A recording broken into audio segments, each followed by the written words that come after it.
a country of plenty, where evil and poverty shall be done away with, a country of brotherhood, where all success shall be founded on service and honor shall be given to the deserving, a country of peace, where government shall rest on the will of the people and the love for the common good. Bless the efforts of those who struggle to make this vision a living reality. Inspire and strengthen our people, that they may give time, thought, and sacrifice to speed the day of the coming beauty of Ghana and Africa. Amen.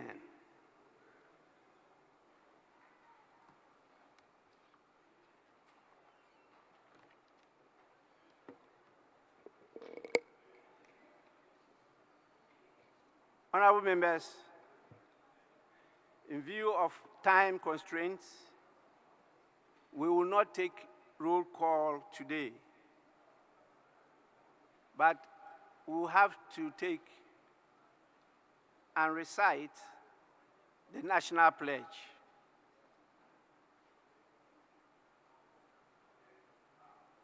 Honorable members, pursuant to Order 69, we shall proceed to recite the national pledge.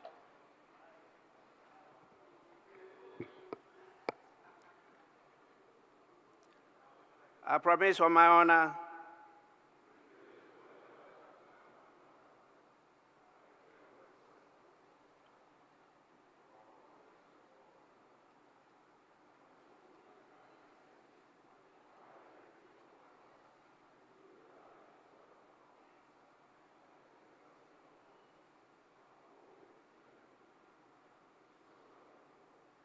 Thank you so much. You may resume your seats.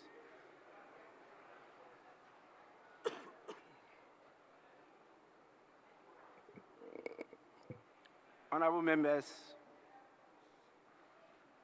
I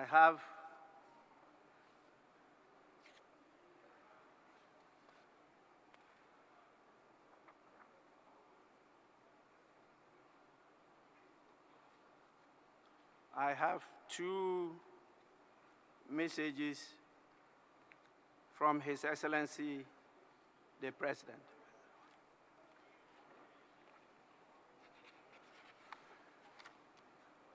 The first message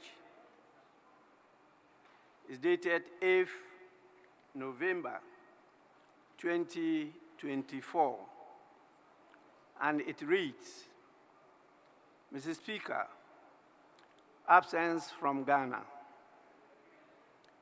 In accordance with Article 59 of the Constitution, I write to inform you that I will be traveling outside the country on Sunday, 10th November 2024, to Baku, Azerbaijan, at the invitation of the President of Azerbaijan, His Excellency Ilham Aliyev, to lead Ghana's delegation to the Conference of Parties to the United Nations Framework Convention on Climate Change, COP29, scheduled to be held from 10th November to 13th November 2024.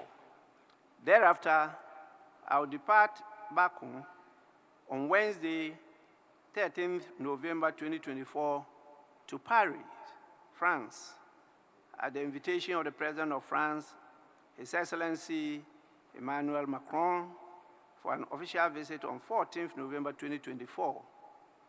I will return to Ghana in the evening of Friday, 15th November 2024.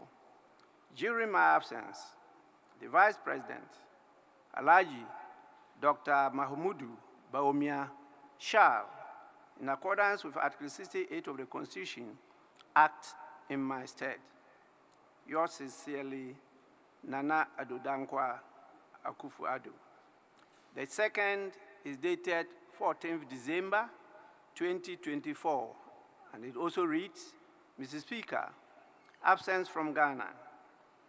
In accordance with Article 59 of the Constitution, I write to inform you that I'll be traveling outside the country today, Saturday, 14th December 2024, to Abuja, Nigeria, at the invitation of His Excellency Bola Ahmed Tinubu, President of the Federal Republic of Nigeria and current Chairman of the Authority of ECOWAS Heads of State and Government, to participate in the 66th Ordinary Session of the ECOWAS Authority of Heads of States and Governments, scheduled to be held on Sunday, 15 December 2024.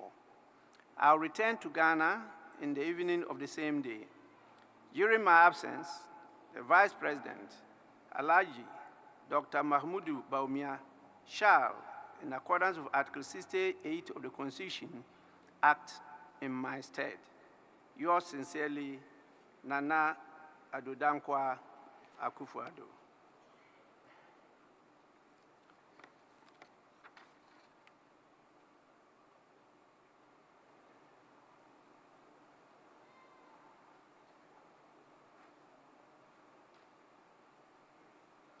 Honorable members, today being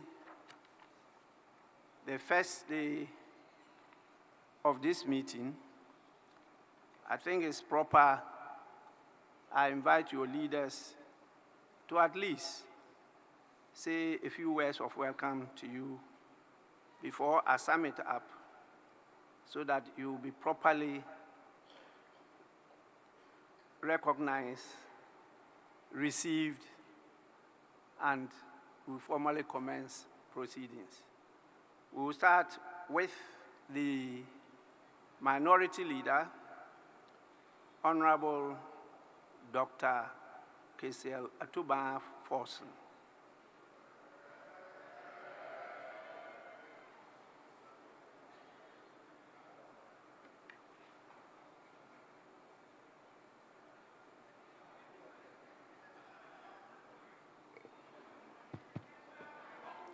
Right Honorable Speaker, I'm grateful for the opportunity to make a statement to welcome your good self, leadership, and all honorable members of Parliament back to this august house. Mr. Speaker, I would like to congratulate all members who were re-elected in the just ended parliamentary elections. Right Honorable Speaker, again to our colleagues who unfortunately will not be part of the next Parliament, I wish them well in their future endeavors. Mr. Speaker, I would like to profoundly thank the good people of Ghana for their emphatic decision in the December 7th presidential and parliamentary elections. At this point, Mr. Speaker, it is finished. Right Honorable Speaker, I would like to thank the people of Ghana for electing His Excellency John Dramani Mahama as the next President of the Republic of Ghana. The people of Ghana have once again shown that they can rise to the occasion when it matters the most. May I, at this point, acknowledge the hard work of our present 137 NDC members of Parliament for their dedication to duty, which has resulted in the unprecedented number of MPs elect for the NDC party. Mr. Speaker, I'm proud to announce that we were able to snatch over 50 parliamentary seats from our colleagues at the divide. We took more than 50 parliamentary seats from the ruling NPP party. Mr. Speaker, we have clearly shown that it is possible to reduce the NPP majority to Nkokwan Katenkate. Indeed, Nkokwan Katenkate is possible. Right Honorable Speaker, the night Parliament will be unique and interesting. It would be a contest of ideas between the super NDC majority and the mini-micro NPP minority. Mr. Speaker, what happened on the 7th of December polls was a revolution, the people's revolution, what I call it. It was a revolt against a government that is obstinate, insensitive, high-handed, and dismissive of public opinion. It was a revolt against a government that called people with dissenting views names, such as detractors, cynics, naysayers, Mr. Speaker, sometimes they call views of dissenting people as Sambalat and Tobias. Ghanaians have clearly shown that they cannot be taken for granted, and that when it matters the most, they will either reward those in office or punish those in office. Right Honorable Speaker, it is obvious that MPP has been punished for its poor governance, economic mismanagement, obstinacy, greed, state capture, arrogance of power, impunity, disrespect, lawlessness, and persecution of political opponents. Mr. Speaker, the lesson is that what happened to the MPP and the outgoing government is that the political class cannot and should not take the people of Ghana for granted. This calls for introspection on the part of the political class.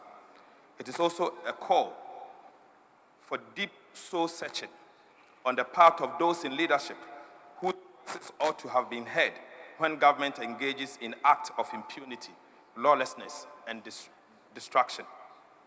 To my cherished NDC political party and the incoming government, may we never become like the Akufo-Addo Bawumia government. Right Honorable Speaker, we have to be different. We cannot be like the NPP government. We may be guided by the principles of integrity, probity, and accountability. Mr. Speaker, the time has come for us to do right by the people of Ghana at all times and to champion people-centered policies that genuinely benefit the voter and the ordinary Ghanaian, not the political class and its cronies. Right Honorable Speaker, indeed, it is finished.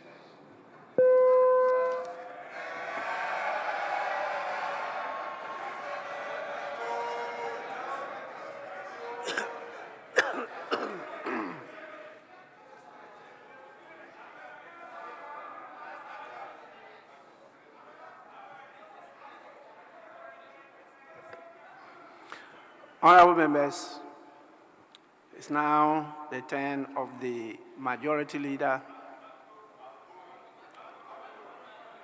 Honorable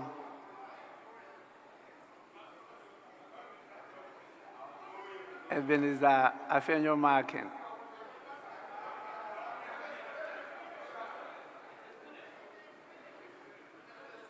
You are still my son. It doesn't matter. Mr. Speaker, now is Alexander Ebenezer. Sorry, Alexander.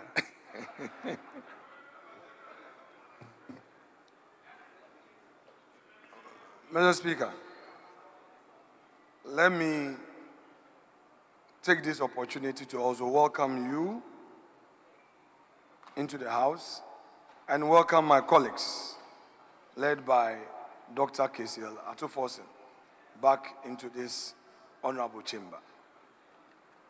Indeed, it is an established constitutional custom that once in every 4 years, the people of this country are given the opportunity to elect their leaders. First, the President of the Republic, and second, parliamentarians, the people's representatives. On the 7th of December, this mandate was rightfully exercised by the people of Ghana. They did so peacefully, without fear. They have elected a president and members of parliament. It is without doubt that our friends in the NDC have emerged victorious. And I take this opportunity to congratulate the leader of the minority side and his team for such an unprecedented feat.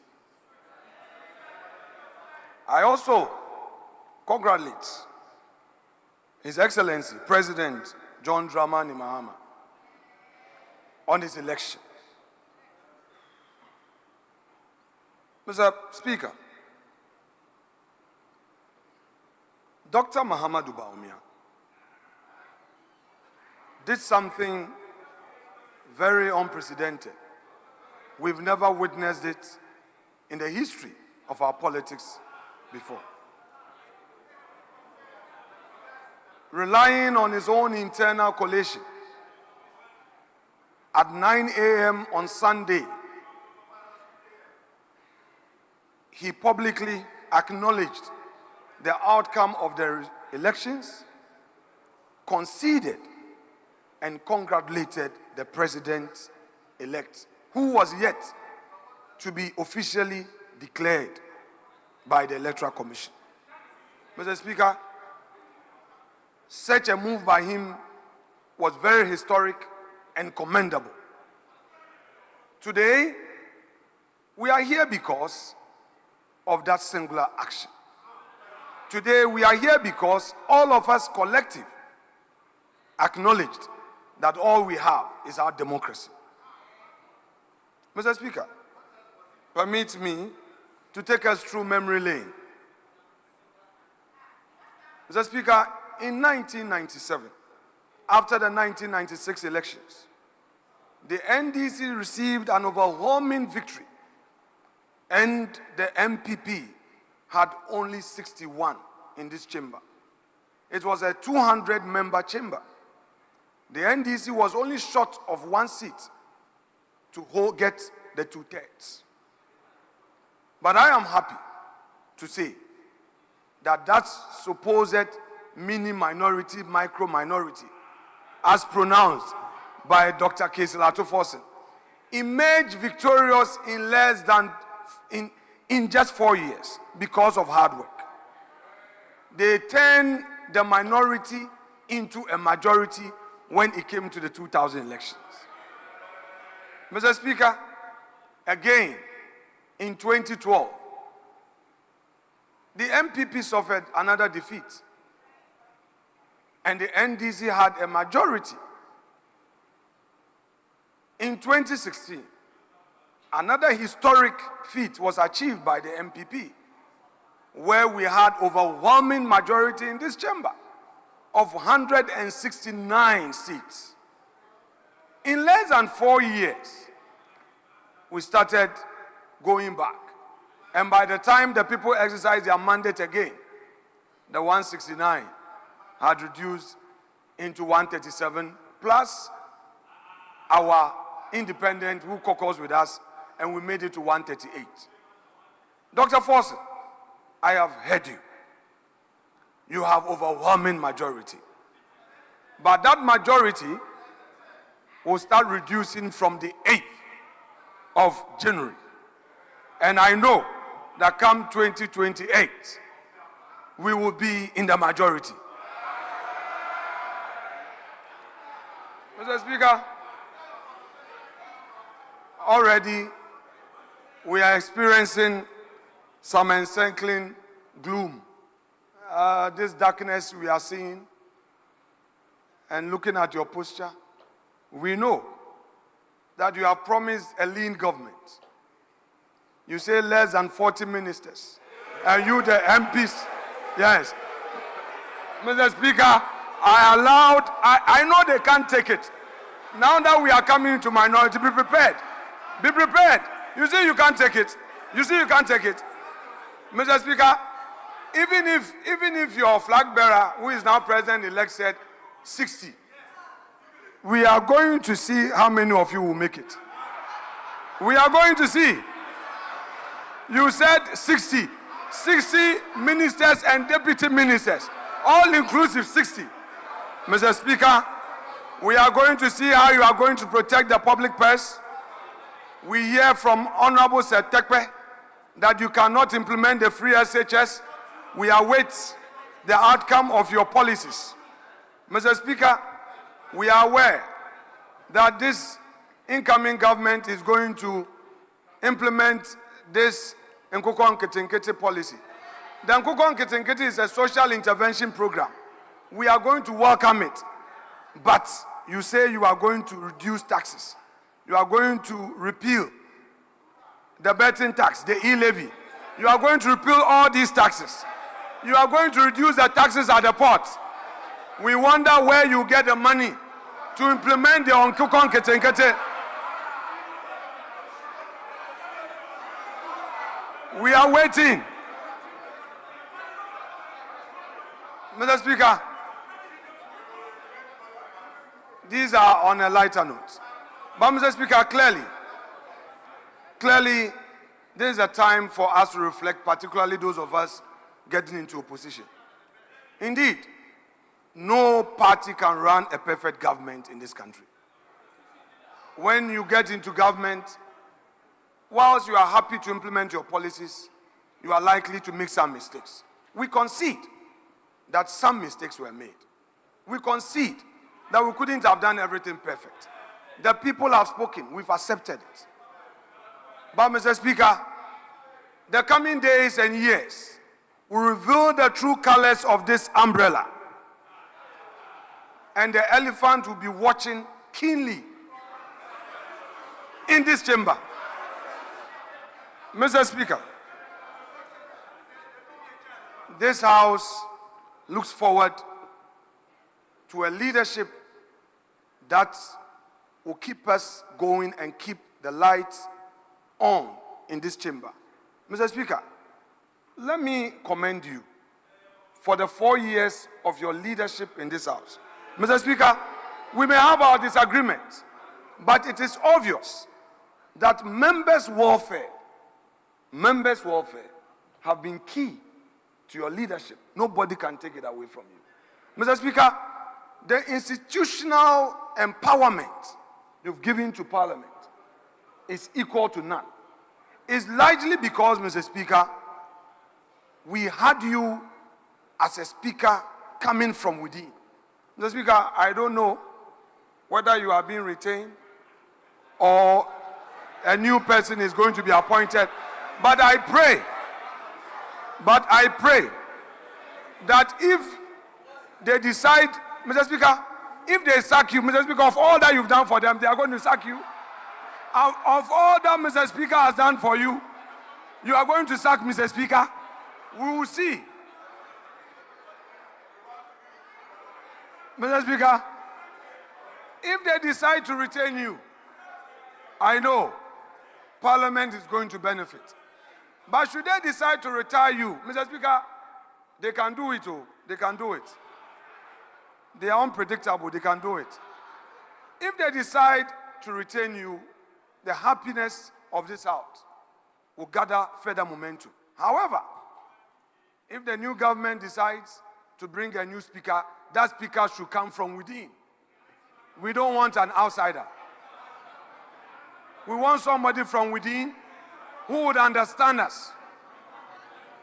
But Mr. Speaker, having said that, we have some major government business outstanding that I would want to encourage colleagues that within the few days and weeks left, we should do everything possible to deal with these government business so that we can say that it is indeed finished. Mr. Speaker, there are also some important welfare matters that I would want to pledge to my colleagues, that together with my colleague Dr. Casey Latofosen, who by virtue of his position in the transitional arrangement so far, I know he would understand the need to cooperate to ensure the happiness of members. I cannot foresee members being happy to do the rest of government business when we've not dealt with the issues of welfare. Mr. Speaker, these matters must be attended to. Members have projects outstanding in their constituencies. We need to together work and ensure that statutory funds that are outstanding are released so that members can continue their projects, hand them over, especially those who are leaving us. Mr. Speaker, to colleagues who could not make it, there's a better day tomorrow. Do not give up. The Frenchman will say, c'est la vie. This is life. There are good days and bad days. If you lost, get back to the people, understand them, do some research, and I'm quite sure that upon that and reflection, you'll be better prepared for a better day tomorrow. There are some amongst us who lost elections and came back. Go to them, consult them, and engage them. And if you are desirous of remaining in public life, I'm sure you'll make it the next time around. For those of us who have won, let us be mindful of the needs of our people. We should really evaluate, assess, and critically analyze our votes. Those that were coming down, we should know what the people are telling us, so that we'll be better prepared for the next election in terms of the decisions that we'll take. Mr. Speaker, with this, I would want to again welcome colleagues and thank also the parliamentary service staff. They've been our silent enablers, encouraging us, supporting us. You know, Mr. Speaker, they make us function and function effectively. To them, I say thank you. We appreciate your work in silence. God will richly bless you for all you do in silence for the benefit of the people's representatives. Mr. Speaker, without more, let me thank you for this opportunity, and I say may God bless this house. Thank you.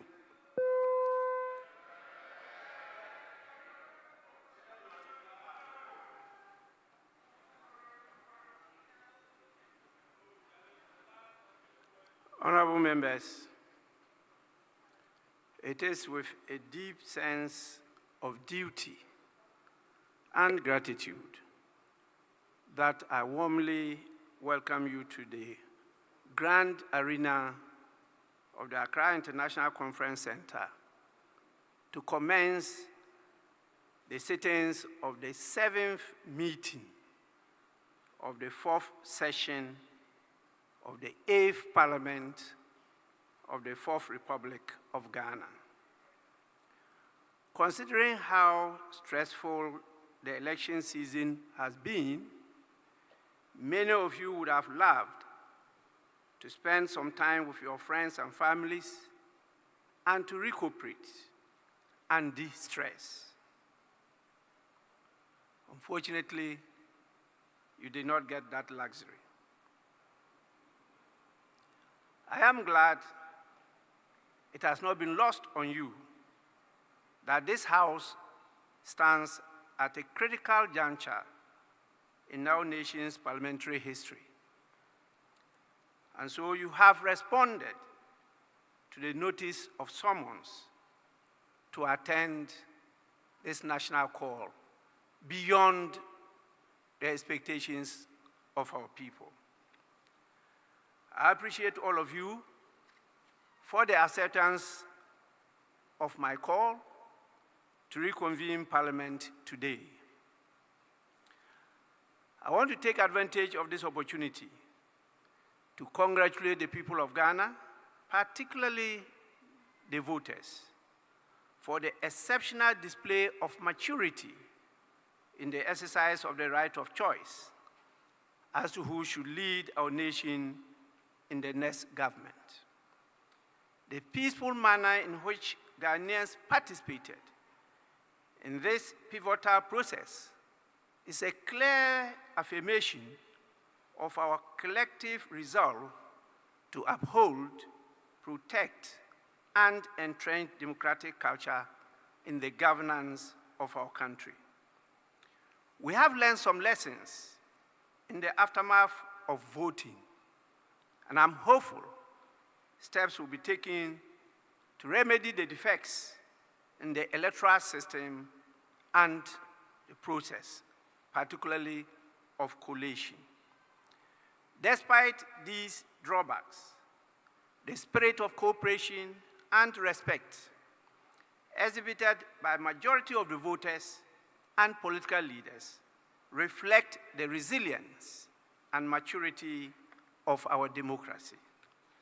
Let us acknowledge, appreciate, and celebrate this achievement and use it as a solid foundation stone for continuous dialogue and collaboration as we work together to build the Ghana we want. To some of you, honorable members, this meeting may be the last moment of service within the corridors of Parliament, but certainly not the end of your political service or end of life. You never know what life holds in store for you. I encourage you to soldier on. Who knows, you may be, in the near future, you may join the group of members of Parliament referred to in this House as "we shall return." Kindly take heart and remain hopeful of the future. Having said this, on behalf of the Parliament of Ghana, I extend our hearty congratulations to the President of Ghana, His Excellency Nana Addo Dankwa Akufo-Addo, for his leadership in the organization of the general elections, and the Vice President for conceding defeat early enough to those the heat generated by the decisive vote of the people of Ghana. I'll also, on your behalf, applaud the President-elect, His Excellency John Dramani Mahama, the Vice President-elect, Her Excellency Professor Nana Jane Opoku Ajiman, for scoring an emphatic victory and a heavy mandate of Ghanaians at the just ended general elections.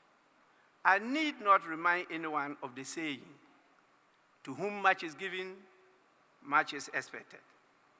Your promise to reset Ghana has been massively endorsed by the voters, and you cannot afford to disappoint them. I trust Parliament will be a reliable partner and the gatekeeper to ensure a just delivery of that promise. Many opportunities have been unleashed and many more myths broken by this victory. But I'm very, very happy that we did not just pass the law on gender for nothing. It has already shown some fruits. Her Excellency's ascendancy to the position of the Vice President of this nation has not just opened the door, it has opened doors. And I'm happy with her promise that she's going to keep the doors open for many more to take advantage of and to improve the living standard of our people. Ghana's democracy is the ultimate winner of these elections. We are definitely on the right course. And I want to encourage all to continue in that right direction. Honorable members, this meeting is for a few days, being a product of a culmination of teething problems of our fourth attempt at democratic governance. I take this opportunity to acknowledge the commitment, resilience, and dedication that some of you, honorable members, have made and displayed to ensure that the term of this Parliament ends successfully. Together, we have maneuvered and creditably navigated through, for the first time, an unexpected hung Parliament with its unprecedented challenges. Despite our failings as legislators and leaders, Ghanaians held their peace and endured with admirable patience and tolerance. I take this opportunity to commend all Ghanaians for the show and demonstration of democratic maturity. As we prepare to embark on this penultimate meeting, we have, honorable members, work to do. We have a duty to perform. We have a parliament to strengthen, and we have a nation to build. The business of this House is far from complete, and the legislative priorities before us demand nothing short of our loyal service, utmost dedication, focus, and firm action. Several crucial private and public bills, tax and financial requisitions, International agreements and committee reports are pending and at various stages of consideration. Unfortunately, the season and time are not in favor of a heavy work schedule as detailed out on the order paper. We are compelled, in the circumstances, to be realistic and to prioritize business. Unless we abandon the interests of the people and nation, there is no way the long list of government business on the order paper could be done within this limited period of time before the end of the term of office of this Parliament. Consequently, I propose the House considers the following items as priority business. 1, expenditure in advance of appropriation bill, 2024. 2, environmental protection bill, 2024. The consideration of the clauses of this bill has been taken already. It's just left with the third reading only. 3, Boundary Commission Bill 2024. This is a very urgent bill due to the state of insecurity in the world, particularly our sub-region, West Africa. So the Social Protection Bill 2023 as number 4, Parliament Transition Bill 2023, the Parliamentary Service Bill 2024, and a few Public Accounts Committee reports, which, if not taken, will lapse and have to be referred to a new committee in the 9th Parliament. And I believe that will cause irreparable damage to our economy. The 2 bills sponsored by Parliament are essential in refining the processes involved in the peaceful transfer of the management and administration of Parliament to prevent the occurrence of the ugly incidents at the birth of the 8th Parliament. It is time the House takes a decisive action to enact a law to strand out in clear terms the processes and procedures of transition from one Parliament to the other. The Presidential Transition Act 2012 is a shining precedent for the executive arm of government. Additionally, the long-awaited International Business and Economic Transactions Bill, which is pivotal in positioning Ghana as a key player in the global economic arena, ought to be considered. I'm however giving a signal that this is unlikely to happen because of the nature of the bill. But I believe that this bill lays the groundwork for more robust, clear, and transparent international economic engagements, enhancing investor confidence while safeguarding our national interests.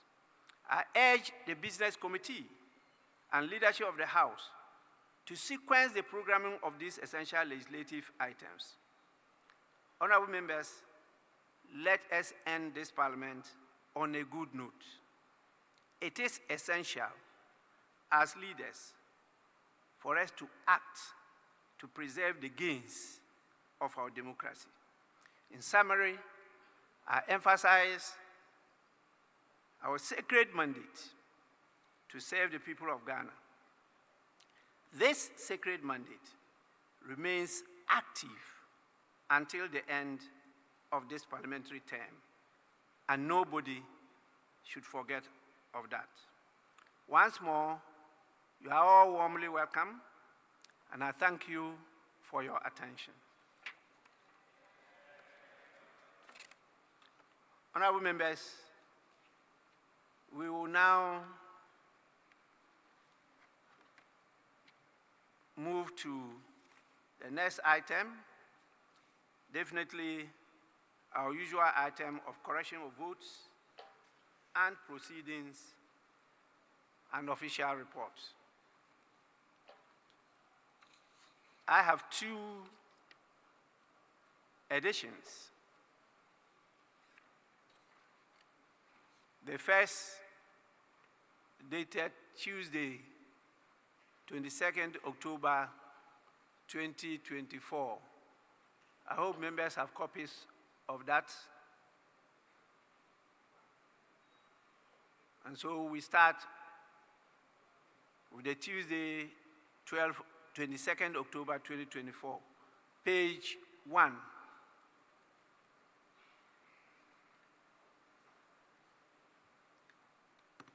Page 2.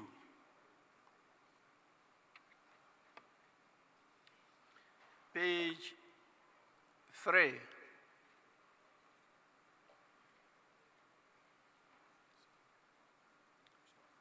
Page 4.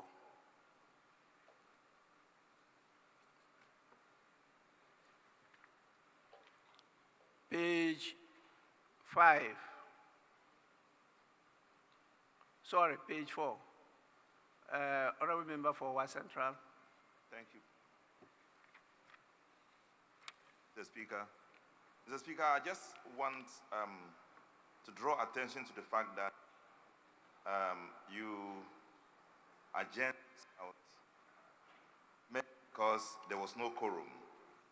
But if you look at the total number of people listed here, you have 171. It does contradict the reason you adjourned the House. Purposely for lack of quorum. And you have 171. I just wonder how it is. And the report is saying that the caucus, the majority caucus did not attend the House. So it kind of contradicts the essence of the reasons you close the, you adjourned. Thank you.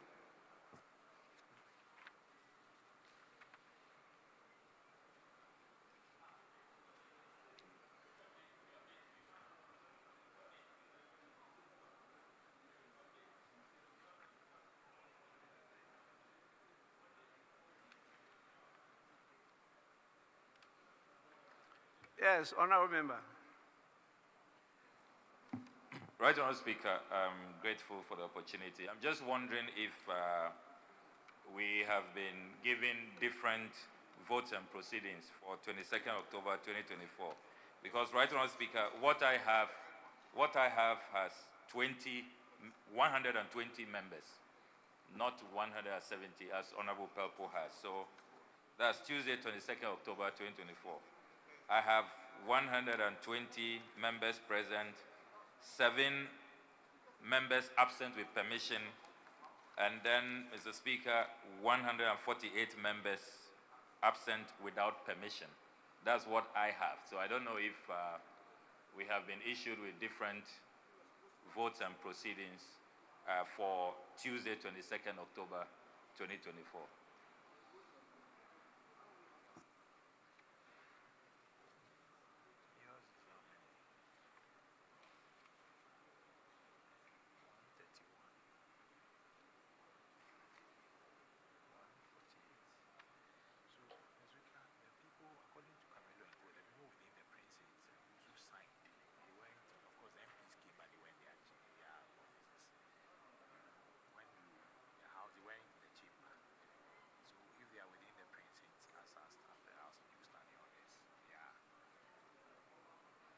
Yes, Majority Leader.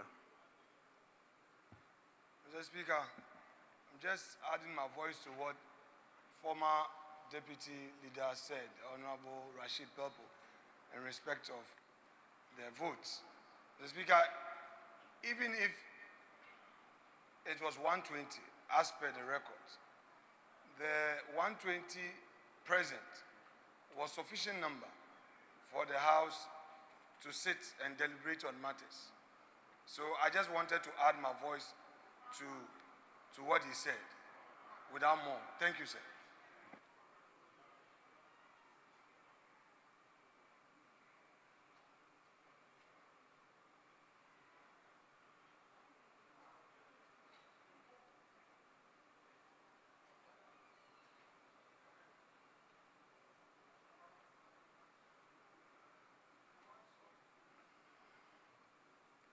Yes. Again, Honorable Ablakwa. Hello? Yeah, I'm grateful, Right Honourable Speaker. Right Honourable Speaker, I rise to draw the attention of the Honourable Majority Leader that the intervention he just made has been settled by the Right Honourable Speaker. If the Majority Leader pays regard to page 8, paragraph 7.3, the Speaker explained that, quote, the Right Honourable Speaker indicated that per Article 102 of the 1992 Constitution and Order 64.1 of the Standing Orders of Parliament, the House had quorum to transact business. However, per Article 1041 of the Constitution, the House did not have the numbers to take decisions. So the matter was addressed by the Right Honourable Speaker. So that intervention that we had the numbers to proceed and all of that, Mr. Speaker, we only had the numbers to form a quorum, but we didn't have the numbers to take a decision under Article 1041, which the Right Honourable Speaker properly addressed. So I don't know where the Majority Leader is going with this. You are leading us astray. And if we can focus on the correct vote and proceedings, if we do have the same vote and proceedings for Tuesday, 22nd October 2024, I think that will be helpful. Yes, Majority Leader. Mr. Speaker, before I respond to my respected colleague, and I know that he wasn't attempting to challenge me on procedure. In the least, my procedure is good. Mr. Speaker, you made me aware some time ago, and this is a preliminary comment before I come to his issue, that sometimes a speaker may have to make a mistake to ensure that democracy survives. So, Mr. Speaker, this you told me some time ago, that sometimes some mistakes are necessary. I'm referring to Mr. Speaker. Mr. Speaker, I'm saying that sometimes some mistakes are made just to get things done. So I have said that in jest, but let me go to the issue. The issue raised by Honorable Pelpo was to the effect that the House was adjourned because there was no quorum to sit, not quorum to take decision. That was his argument. Mr. Speaker, that was his argument, that why is it that although we had sufficient numbers to proceed with the day's sitting. Mr. Speaker, in Parliament, we don't only sit to take decisions. We sit also to make statements. When it comes to statements, statements are made where a matter of national importance is considered, is debated. A motion could also be taken. It is only when it gets to the point of decision making that the secondary stage of quorum would have to be triggered. Mr. Speaker, the issue is the primary issue of quorum, which Honorable Pelpo wanted to draw the House's attention to the fact that we had quorum to sit. There wasn't any government business on the floor that day. So, Mr. Speaker, I want to take it that perhaps it was one of those necessary errors to get democracy going. But Mr. Speaker, there was no such issue of lack of quorum for the House to sit. And the 120 members present answers the question. Nobody should attempt to create confusion on this matter. Honorable members should not throw dust into our eyes. This is the issue. Hansard will capture the record. The vote is here that we had 120 members present. That is in respect of the 22nd of October 2024. It's here. The last person is Zidane Bed and Watazumu. Is here.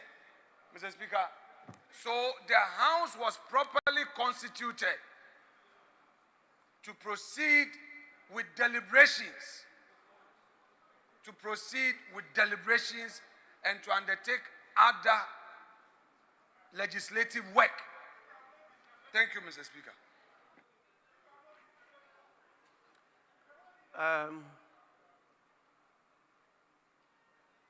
Well, Honorable Rashid Belpo. Thank you, Mr. Speaker. Mr. Speaker, I think we are operating at two different levels.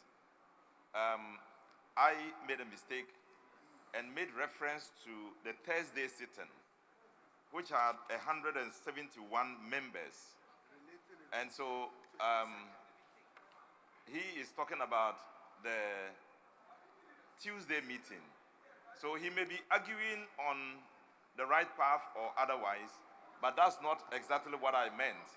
I just wanted to make reference to the 171 members.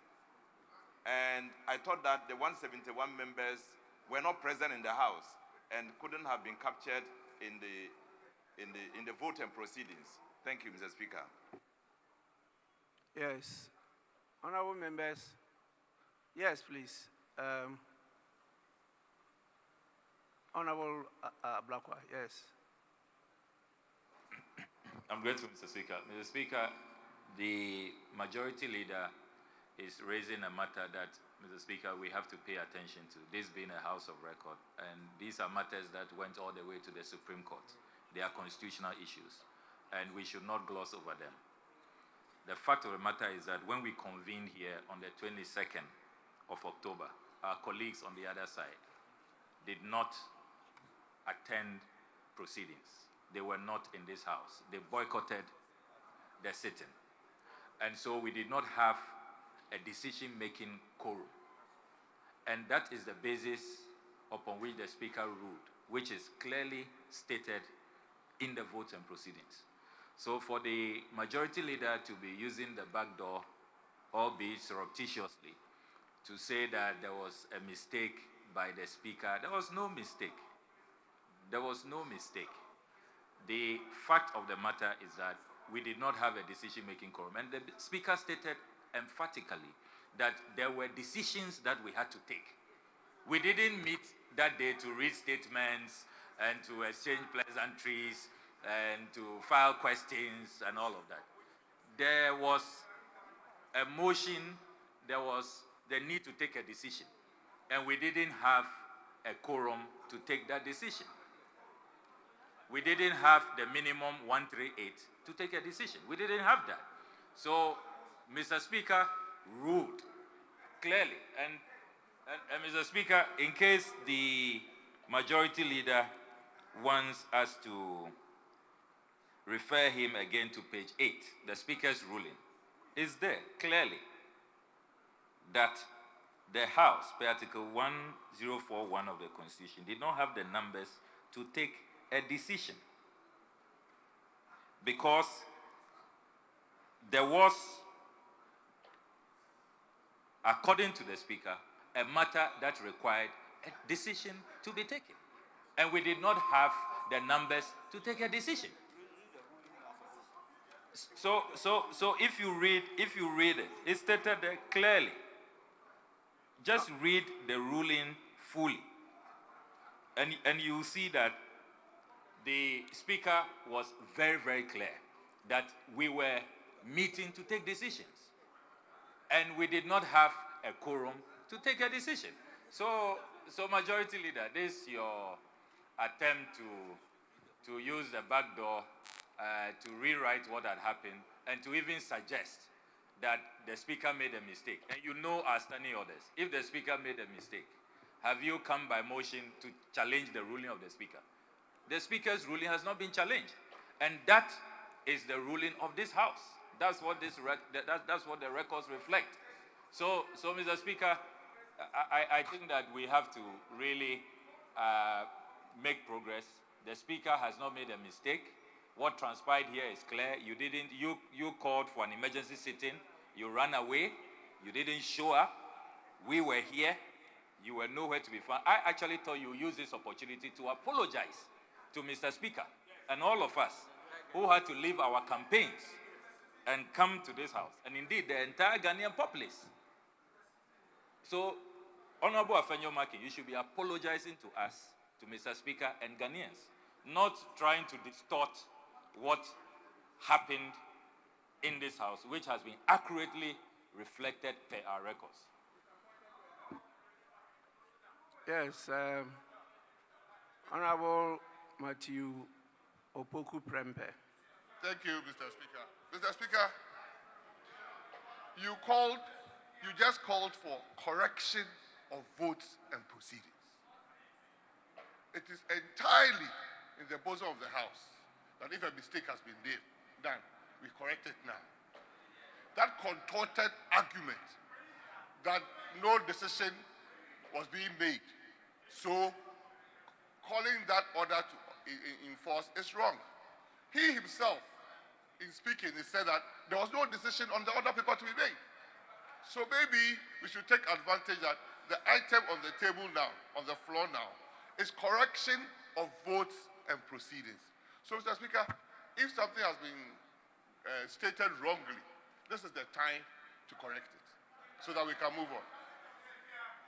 Honorable members, I think we should just proceed. The person who raised the issue said his reference was to a different order, votes and proceedings, dated Thursday, 7th November 2024, not the one we're considering, dated Tuesday, 22nd October 2024. And so that ends it. As for the others, those who believe that are erred in my ruling may need to be taken to school. I'm not sure they read the ruling very well. And that ruling actually worked in their favor. Honorable Majority Leader, it actually worked in your favor. And for you to come here and try to impede on that ruling, please, I really was surprised that you raised the issue that you put across. It's not correct. Please. It will don't intend the temperature. Mr. Speaker, I never raised this matter. Honorable Rashid. I'm not saying you raised the matter. I've not said that. Mr. Speaker, calm but down. you We'll just gave come. an example that I told you. I'm sure you are talking about maybe in private. No, Mr. Speaker, That that's sometimes different. the speaker errs. Mr. Speaker, not on this occasion. It was not related to this. Mr. Speaker, it's not related to this.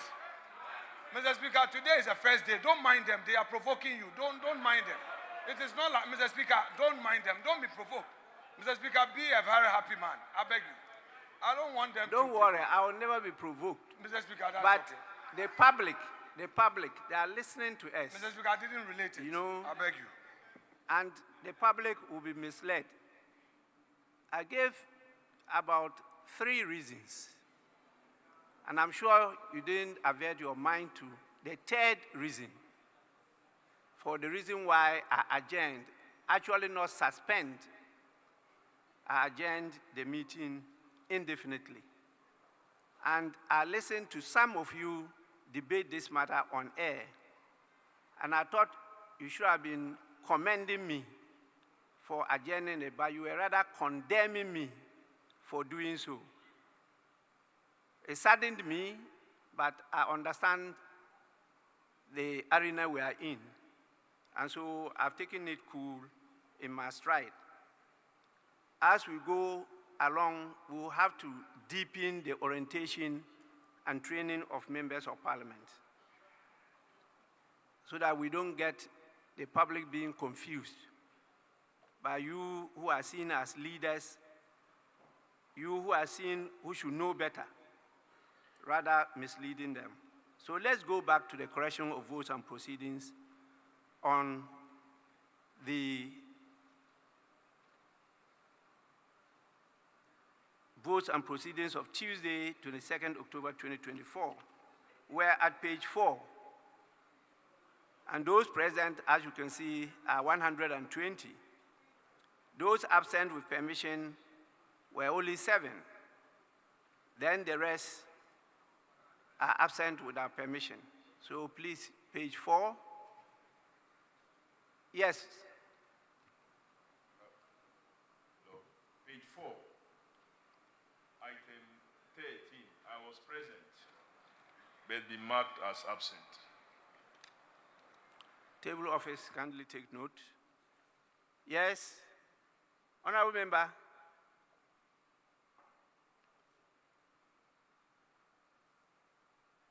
Are you on your feet to, sorry, page 5.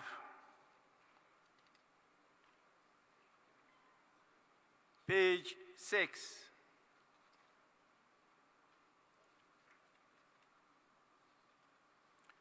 Page 7. Yes. Honorable Oseche Mensah-Bonsu. Speaker, page 6, item numbered as 98. I think I transmitted the leave of absence request that have been marked as absent without permission. So if you may direct the table officers to take note of that. And having said so, Mr. Speaker, even though we start a bit late, it's past 2 o'clock, it's almost 3. I don't know whether you may want to call for an extension of the sitting period.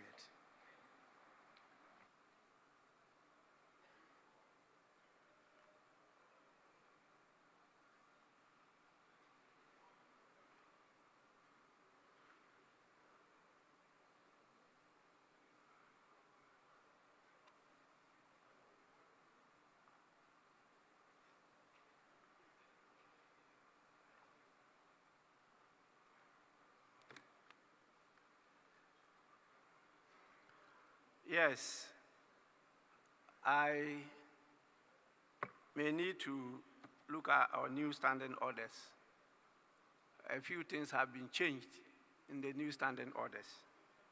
But I call on the table office to look at the request for permission and whether that request was approved. If so, please, you do the right thing by making sure that he's absent with permission. If not, you leave it as it is. But now our standing orders talks about us sitting for 5 hours, not the 4 hours as indicated by the earlier standing orders. And so there have been some change as to a time to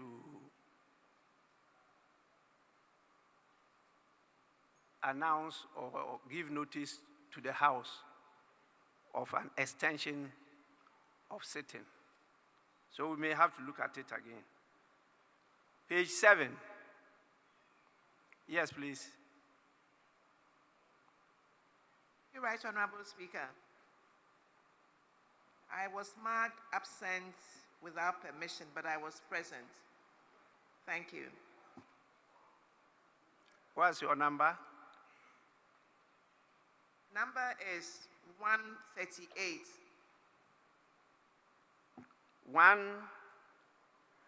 8.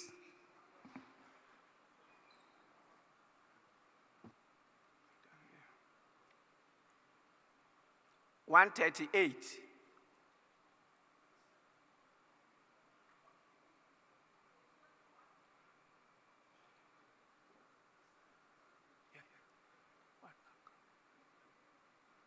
Yes, you want to help her? No, Mr. Speaker, I had a different matter that I wanted to raise, but she said 138, page 7. Yes, 138, yes. Yes, you could now add yours. And Mr. Speaker, again on page 7, number 134, I was in the House but marked absent, so if can be captured.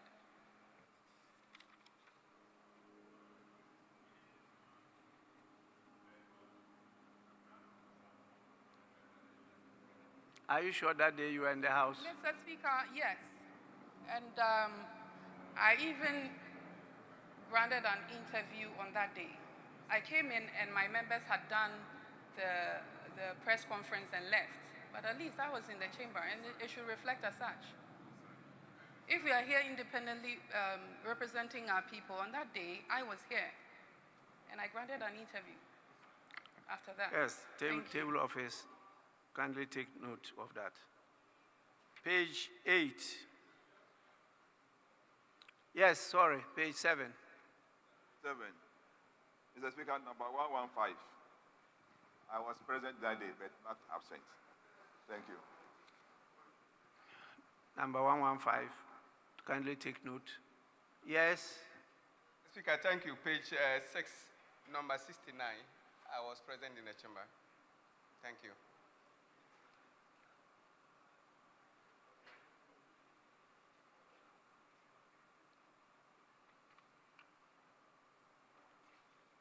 Table office, kindly take note.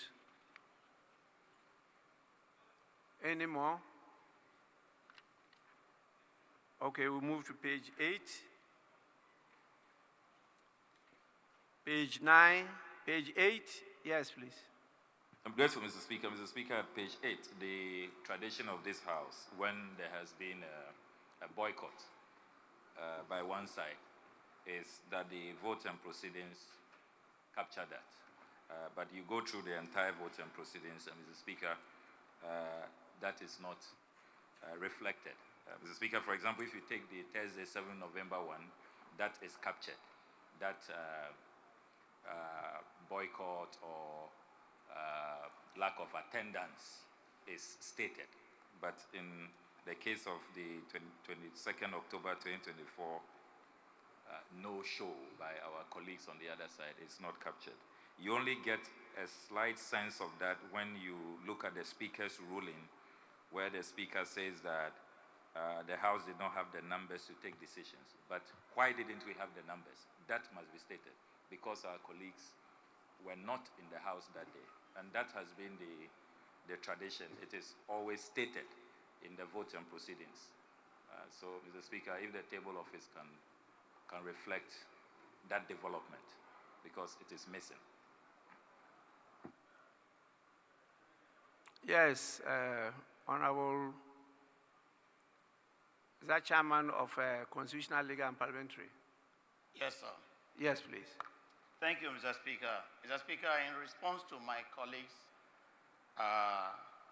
correction, I do not think that we were in the House and we walked out. That's what we call boycott. Members, it is recorded that 120 were present. This number was absent with permission, and these numbers were absent, Mr. Speaker. And I think that the records, it's captured it straight away. Nothing happened in the chamber that indicates that a group of the people had boycotted Parliament. And therefore, I think it should remain as such. Thank you. Well, I can only direct the table office to cross-check as to what happened that day. Because on record, there is no indication of a boycott or even a walkout. But my ruling gave an indication that we do not have sufficient numbers. And definitely those of us who were present also observed a few things. And I think that it would have been captured by the verbatim reporters who were present in the House. But our attention has been drawn by the Honorable Member for Domi Kwabinya that she came later on and was present in the House. And so we have to make sure that we capture all this. But I recall talking about adjourning the House, the meeting, not suspending the meeting. So please, table office, take note of it at paragraph 3 of my ruling. Now we go to page 9. Page 10. Page 11.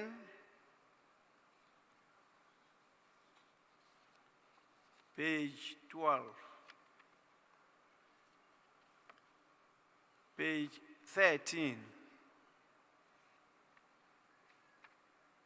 Page 14. Page 15.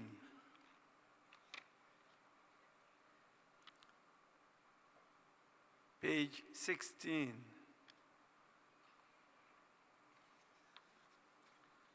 Page 17.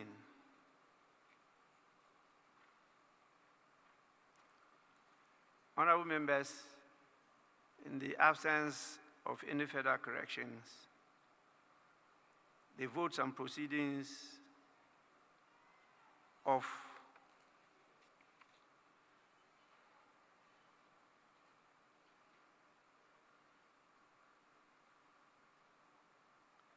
Tuesday, 22nd October 2024 are hereby adopted as a true record of proceedings.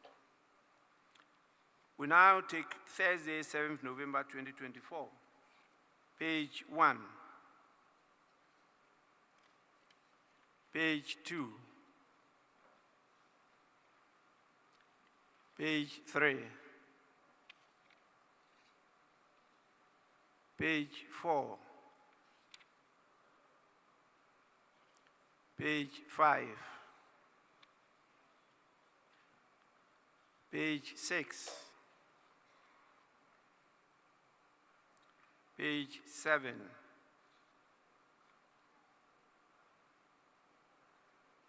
page 7. Yes, please.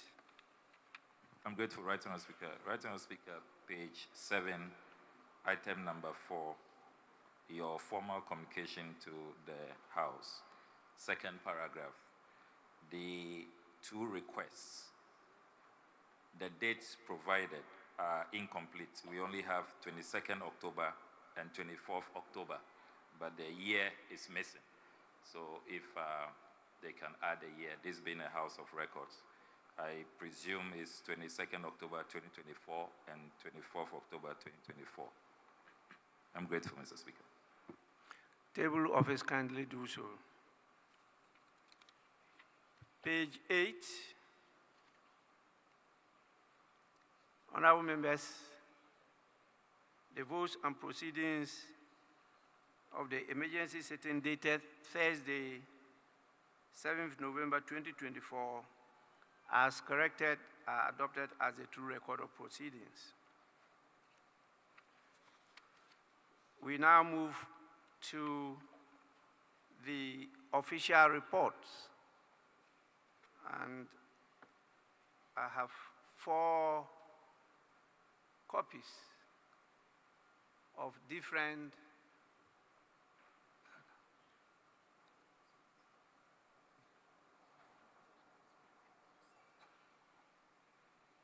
sorry, my attention has been drawn to the fact that Honorable Osei Chairman Sabonsu was on his feet. Sorry. Yes. Mr. Speaker, not really a matter of controversy, but I thought that is for consistency. Mr. Speaker, you adjourned the sitting of 7th November 2024 on account of the prevailing situation in the House, that you took cognizance of the fact that a group of members were not present in the House. And then you proceeded to, on account of that, you proceeded to adjourn the House sine die. That was on the 7th of November 2024. The Speaker, on Tuesday, 22nd October 2024, when you adjourned the House, it was on account of prevailing circumstances. One, and you yourself mentioned it, the prevailing circumstances. 2, the question on the composition and constitution of Parliament, and 3, having regard to public interest. These were the 3 reasons that you cited, and then you proceeded to adjourn the House.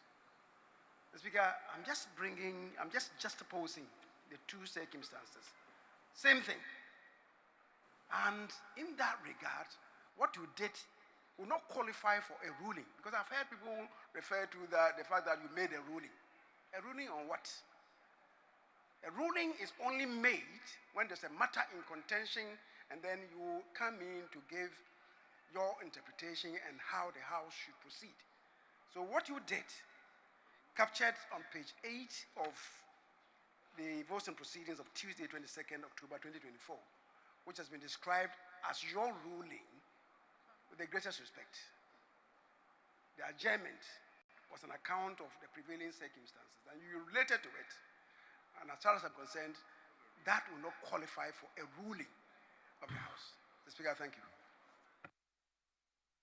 Yes, please. Mr. Speaker, we are correcting votes and proceedings. There's nothing here that says that the Speaker gave a ruling. There's nothing. Mr. Speaker, page 8 says Speaker informed the House. So it was information coming from Mr. Speaker. As for what other people have said on radio, it cannot be part of our votes and proceedings. Well, I take it that the word ruling has been used loosely, because the votes and proceedings are very clear. They refer to what happened that day as formal communications. On both instances, it's captured there as formal communications. But what is generally understood by many, particularly the public, is ruling. And so we are all caught up. Even I have fallen a number of times into that trap, and I've used it a number of times. So it's not a formal ruling, but just communication to the House. And I think that the former majority leader was drawing our attention to it. But Honorable Mama Yarga is right.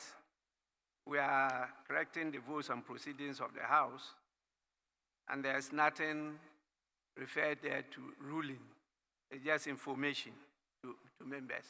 It's a formal communication. Yes, Member of Parliament for Domi Kwabinya. Thank you very much, Mr. Speaker. Mr. Speaker, also to take you back to the vote and proceedings, which you've already cleared, but I just want to draw your attention to something on page 14 about the Committee on Employment, Labor Relations and Pensions. Honorable Comfort Doyo originally is not a member of the committee, but the matter that we were considering was bothering in her, or was happening in her constituency. And I remember that every time that we met, she made herself available. So if it can be captured as in attendance, at least it would capture the true reflection of what happened on that day. She's always been part of our meetings as the Member of Parliament in the Adan area where the electoral term issue occurred. Not as a member of the committee, but as the sitting Member of Parliament who has shown concern. Thank you. The table office kindly take note. Anyway, let's now look at the official report, starting with the one on the 5th July 2024, which is a Friday. The proceedings of that day has been captured verbatim in the official report. Any corrections? Honorable members. Yes, please. You don't have copies? No, right, Honorable Speaker. Yes, please. We don't have copies. What about the 9th, 10th, and 11th July? These are all none. Then we'll have to take it another day. Please, table office, take note of that and get copies across to members. Honorable members, we move to the next item. Business statement. Chairman, Business Committee.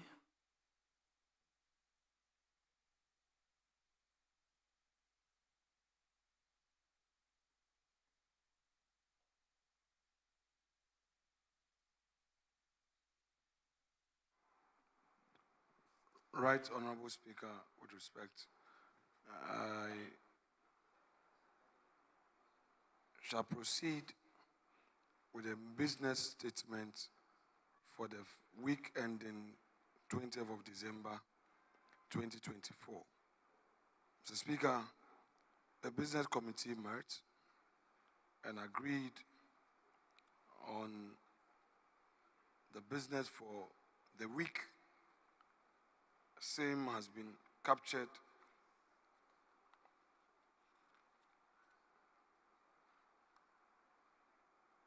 by a 9-page document signed by my very self and attached to this report. Mr. Speaker, per what we have, we expect to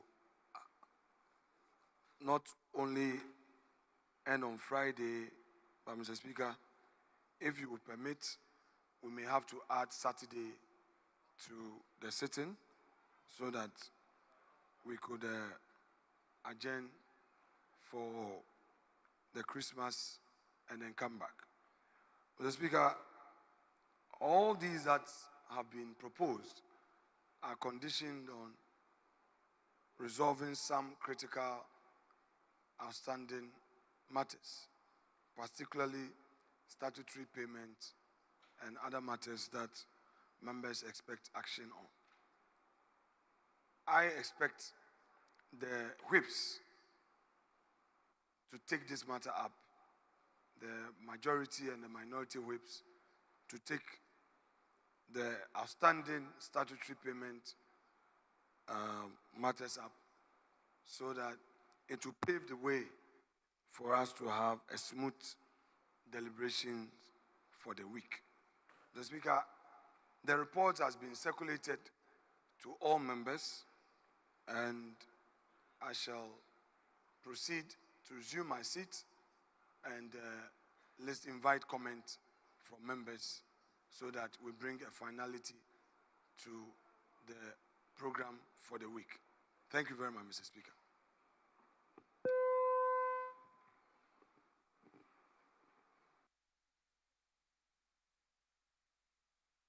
Yes, honorable members, we take it that the business report has been presented. Any comments? Yes, Honorable Haruna Idrisu.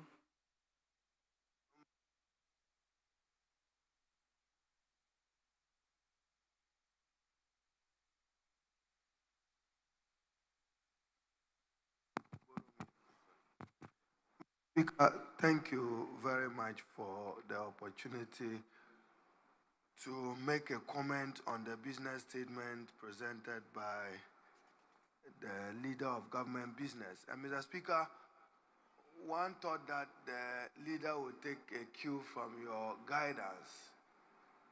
There are major developments in the country, and therefore, as a house, Mr. Speaker, one of the most important business this house should preoccupy itself with is the expenditure in advance of appropriation for January to March 2025. Arguably, Mr. Speaker, because the new government, which will assume the powers of government from 7th January, will have to put its act together in order to get a budget before the reconstituted parliament on midnight of 7th, 6th to 7th January. Therefore, what we are expected to do is to know, one, how the workers of this country will be taken care of in respect of compensation. Then, if there are interest payment commitments on loans in order that the country does not stand in default, that will also be addressed. So, Mr. Speaker, whilst you are giving your comments, I'm not sure the leader was listening. So that is major business. As for wanting to commit the new administration to some of the policy guidance, Mr. Speaker, we note that this government has a mandate until midnight of 6th January. But cautiously, they should be guided that they are not committing the incoming administration to some fiscal and budget constraints with some of the decisions they want to make.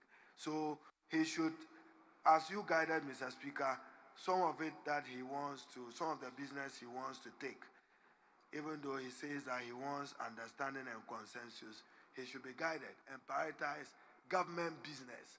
Our first major business should be the expenditure in advance of appropriation. That this House must concern itself with. The other business can wait. Thank you, Mr. Speaker. Yes, Honorable Blakwa. Right, Honorable Speaker. Right, Honorable Speaker, the list of priorities for this meeting, Mr. Speaker, I want to respectfully appeal to you. As you read through your list of priorities, I was hoping to hear that we will include work on the constitutional amendment bill on the dual citizenship matter. Because, Mr. Speaker, I thought that we had come very far on that, but I didn't hear you speak to that matter, and it also doesn't find expression here in the business statement.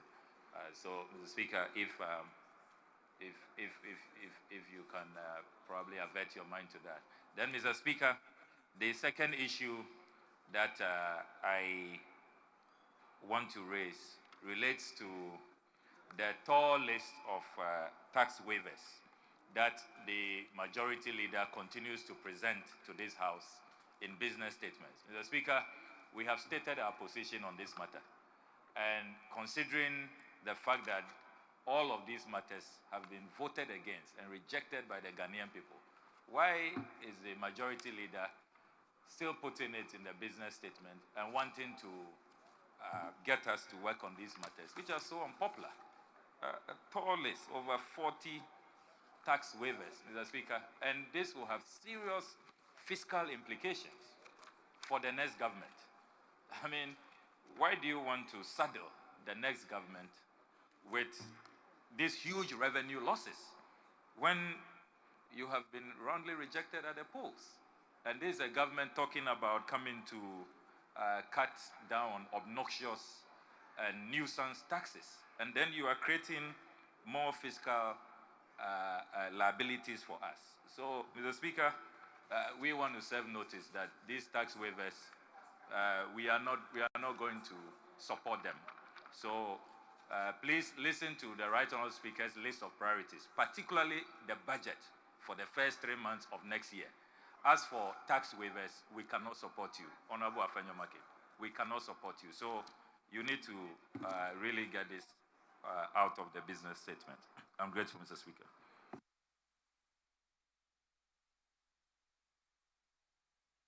Yes, Chairman. Yes, Honorable Dr. Matthew Opoku-Prempeh. Opoku-Prempeh, yes. It's not hyphenated. It's not. It's not. Only the NAPO is together. Yes. Thank you, Mr. Speaker. Mr. Speaker, I thought the minority leader and the majority leader had come to an understanding as far as government business that we can pursue this session that we are undergoing.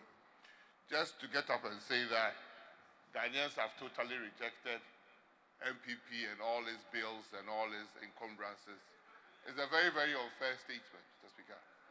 It's a very, very unfair statement in the sense that there are other things that has been programmed that I think that we shouldn't even bother to do. Why should we at this time take up any bill, whether it is environmental bill or social bill? I think the new government then should come and start, because we are resetting. And I agree, Ghanaians voted for resetting. So, Mr. Speaker, let's probably, the only thing we have to do is to take the vote on account and close shop. We should not continue with any business here, because like Honorable Okujeto said, and rightly so, Ghanaians have voted for the resetting agenda of Nkoko Nkiti. So, not only that, Mr. Speaker, apart from the vote and proceedings and maybe his end of service benefits that he's very much interested in, every other thing, social protection bill, second reading of bills, third reading, so that we have enough time to do Article 71 business and do vote on account, such that, yes, if it is not worth doing, it's not worth doing. Please.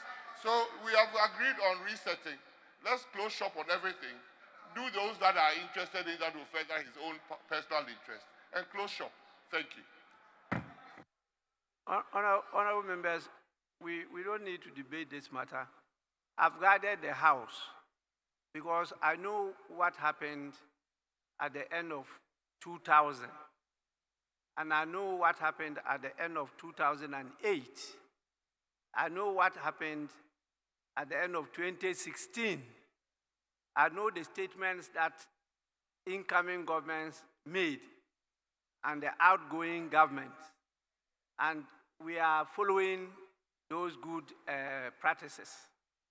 And so before I gave the proposals in my statement, leadership had a bite on it. Where they agree, I captured it. Where they disagreed, I eliminated it. So I just simply said the items are captured in my statement, sequence them so that we can handle them, because I thought the number one priority is the expenditure in advance of appropriation. In fact, I was told that we will start it today. I'm aware that a request was also made for the Public Accounts Committee reports because of the nature of those reports. And so I captured those things for our consideration. Beyond that, that not for the determination of the 8th Parliament. Then the 9th Parliament will come to continue if the new government considers it necessary to proceed with. So let's take to this agenda and let's get some business done. Please. That will be my focus. Yes, Minority Chief Whip. Mr. Speaker, thank you for the opportunity. Just to add that, Mr. Speaker, the Honorable Leader of the House suggested we sit on Saturday. Mr. Speaker, that is totally rejected. There's no reason for us to sit on Saturday. Mr. Speaker, on 2 occasions, his side dragged us out of our constituencies to this house to do what he described as urgent business, which is not different from what is placed here. He refused to even come and do his own business. Now that you have called us under normal circumstances, he's asking us to add another day, a Saturday. Mr. Speaker, what is the justification? And that is why I adopt the position by the former running mate of New Patriotic Party, my own friend, Honorable Dr. Opoku Prempeh, who says that we should take the businesses that are urgent, that is appropriation in advance expenditure in advance of appropriation, and those items that are time-bound. And then we call it a day. The new government comes and decide what priorities are. Then we do them, Mr. Speaker. So I think, Leader, we beg you. I know you have a tough job, but to assume that we can do, you know it yourself, we cannot start any bill now. We've never even done it before. It is just not, and I would encourage you. The atmosphere in the House today appears to be cordial. I entreat you to entrench the peaceful nature of this house towards Friday. Any attempt to do other things may not be good. And you also said the whips should do something about welfare. Leader, you have the key to addressing the welfare issues of this house. I have no control over the finance minister. I have no control over the common fund administrator. You can do that. I don't even know the last time I saw the how do you call it, the common fund administrator. All I know is that during the campaign, candidates of a particular party receive a lot of goodies from common fund. It's not from her. It's not from her. Okay. Honorable Dr. Poku Prempe said that it's not from her. I just said, I didn't mention any name. I said they receive goodies. One particular party received goodies that appear to be goods from common fund. But if it's not from her, fine. But the only people who can cause the common fund administrator to disburse to the assemblies, the only person who can cause the common fund administrator to fulfill her mandate as in the constitution is you, not our side. But if he fails, maybe we would advise ourselves. So there is no shifting of responsibility. You have the opportunity. I've seen people call you majority leader today. Live to the expectation. We have 5 days to prove you are majority leader. Otherwise, we take it from you. I will reserve other comments.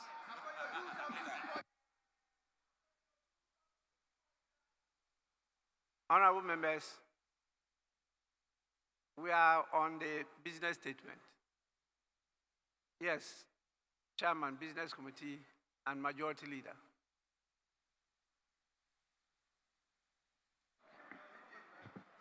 Mr. Speaker,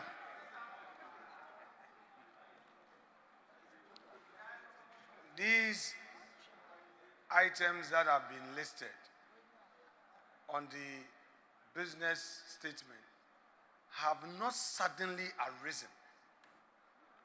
They are not matters that have suddenly arisen. They have been with us. In the spirit of continuity in governance, in the spirit of a certain novel precedence to guide tomorrow, I want to encourage my colleagues to cooperate with government to do this key government business. For instance, Mr. Speaker, my respected colleague Ablakwa of Norton stated that the incoming government intends to reduce taxes and deal with obnoxious the tax regime we have, according to him. If that were to be so, why will this same incoming government reject the 1D, 1F, which is giving an incentive? Because we don't want too many imposition of taxes on corporate Ghana. What this tax is doing, what this is doing, is to take away the taxes. You say that you are going to repeal taxes. We are giving an incentive. You say no. Honorable Majority Leader, business statement. Yeah, Mr. Speaker, I'm responding to the consensus. No, we are not debating the subject matter. We are looking at the business statement and the items. So, Mr. Speaker, what I'm saying is that I did not just come up with these. We sat at the committee. It's a collective decision to bring this proposal.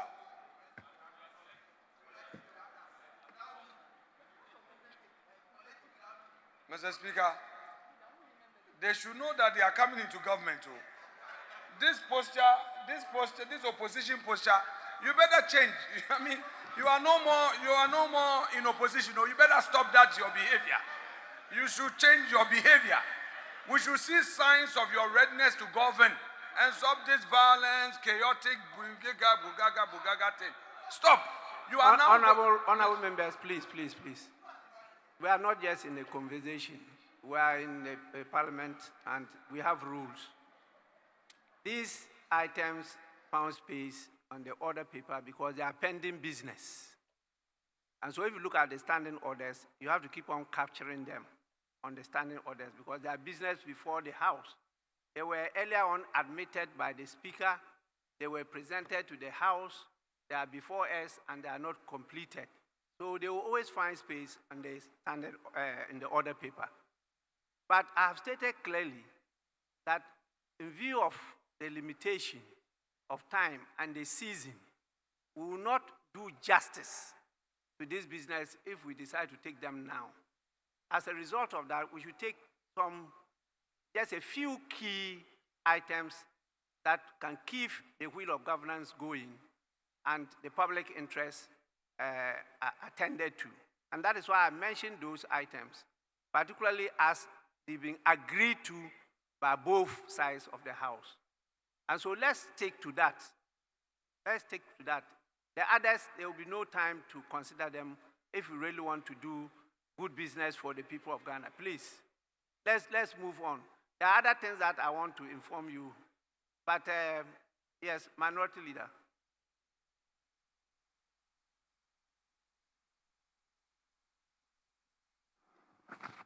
Right Honorable Speaker, let me also comment on the business statement.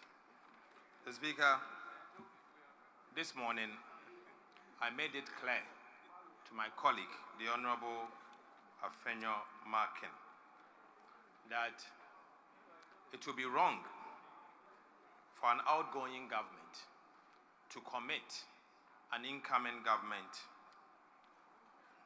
to millions of US dollars, which will be a fiscal strain on the next budget.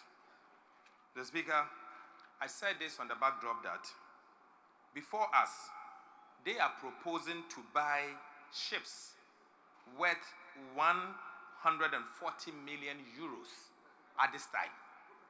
Mr. Speaker, it is very wrong for a government that is leaving office in 3 weeks, to commit 140 million euros. Mr. Speaker, if it is extremely important for the state, allow the new government to commit them. Right Honorable Speaker, the tax exemptions before us, if approved, will have a fiscal burden in the next budget. So you are saying that the next government should carry your burden of $350 million? Mr. Speaker, no way. No way. It's not going to happen. Right Honorable Speaker, as we speak, there is no 2025 budget. Activities before us cannot commit to the 2025 budget. You don't know the priorities of the next government. Look, I reviewed the Hansard before coming here. The Honorable Chairman Bozu is a precedent to me. Okay, it's authority on this matter. In 2016, what he said to us, and it is for that reason why today we were not able to take the loan for Dam and Go Water. I brought Dam and Go Water before us. They said to us that you cannot commit the next government, and if it is urgent or important, allow the next government to take it. So, Mr. Speaker, issues that will commit this country, as long as our budget is concerned, Mr. Speaker, I beg to say that let us leave it for the next administration to handle. But there are other low-hanging fruits here, like the Environmental Protection Agency bill. It is only, we finished the bill, we have left with only the third reading. Mr. Speaker, that one, if you want to do it, you can do it. If you don't want it, the next minister responsible for environment will come and do it. But anything else, Mr. Speaker, it won't happen. It will not happen. Thank you.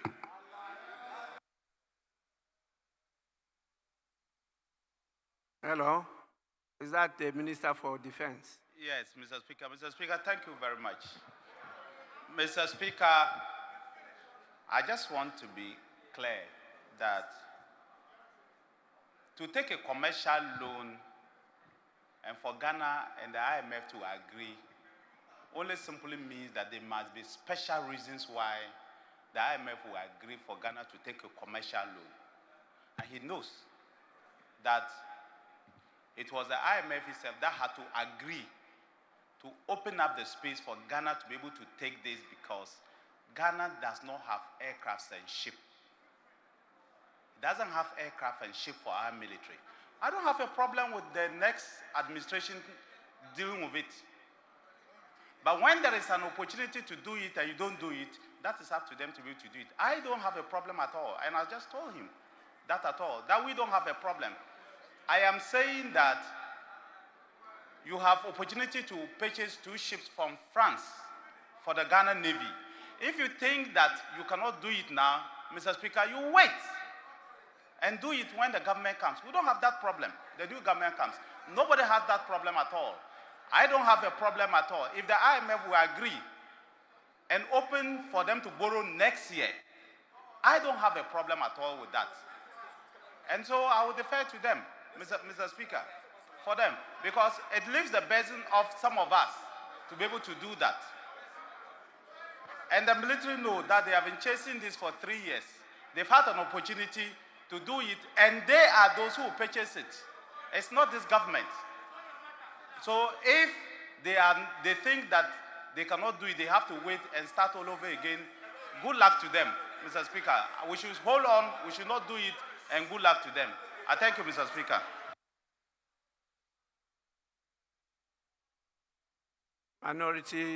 Deputy Minority Whip.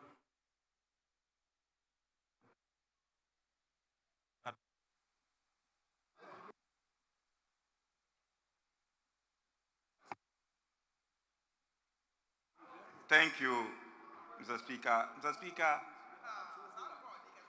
clearly, I think there's a need for this House either to schedule a joint caucus meeting.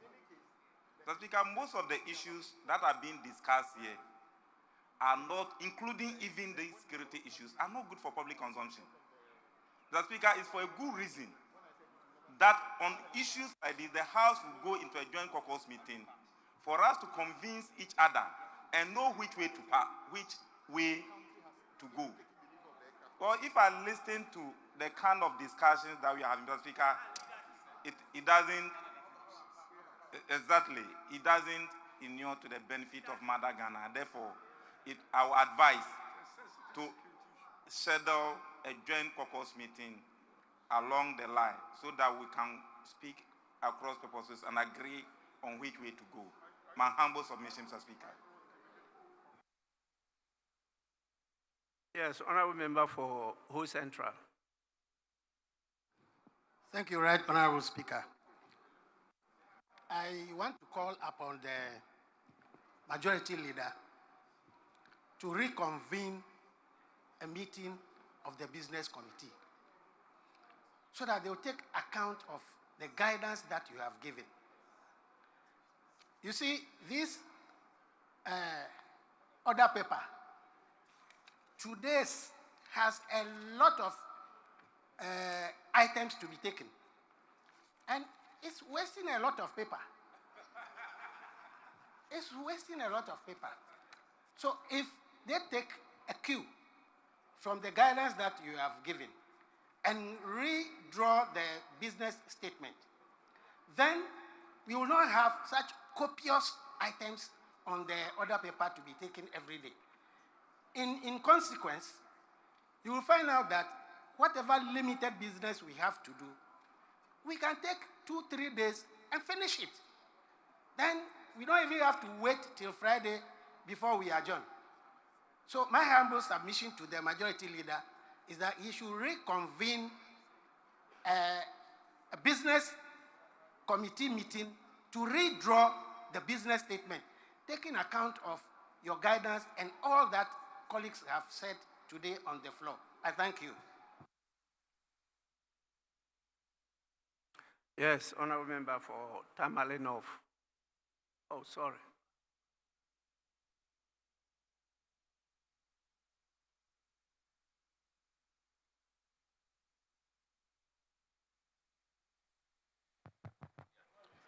Thank you very much, Mr. Speaker, for the opportunity to contribute to the business statement that has been ably presented by the majority leader. Mr. Speaker, I will not wish to take part in the ongoing conversation on the other matters. I just want to crave your indulgence and make an appeal, Mr. Speaker, to you and the Business Committee to perhaps consider, even though the time is so short, space for a security briefing on the elections that has just taken place. Mr. Speaker, this government may not have the opportunity again to speak to this nation on how well or not they have handled security, especially in relation to the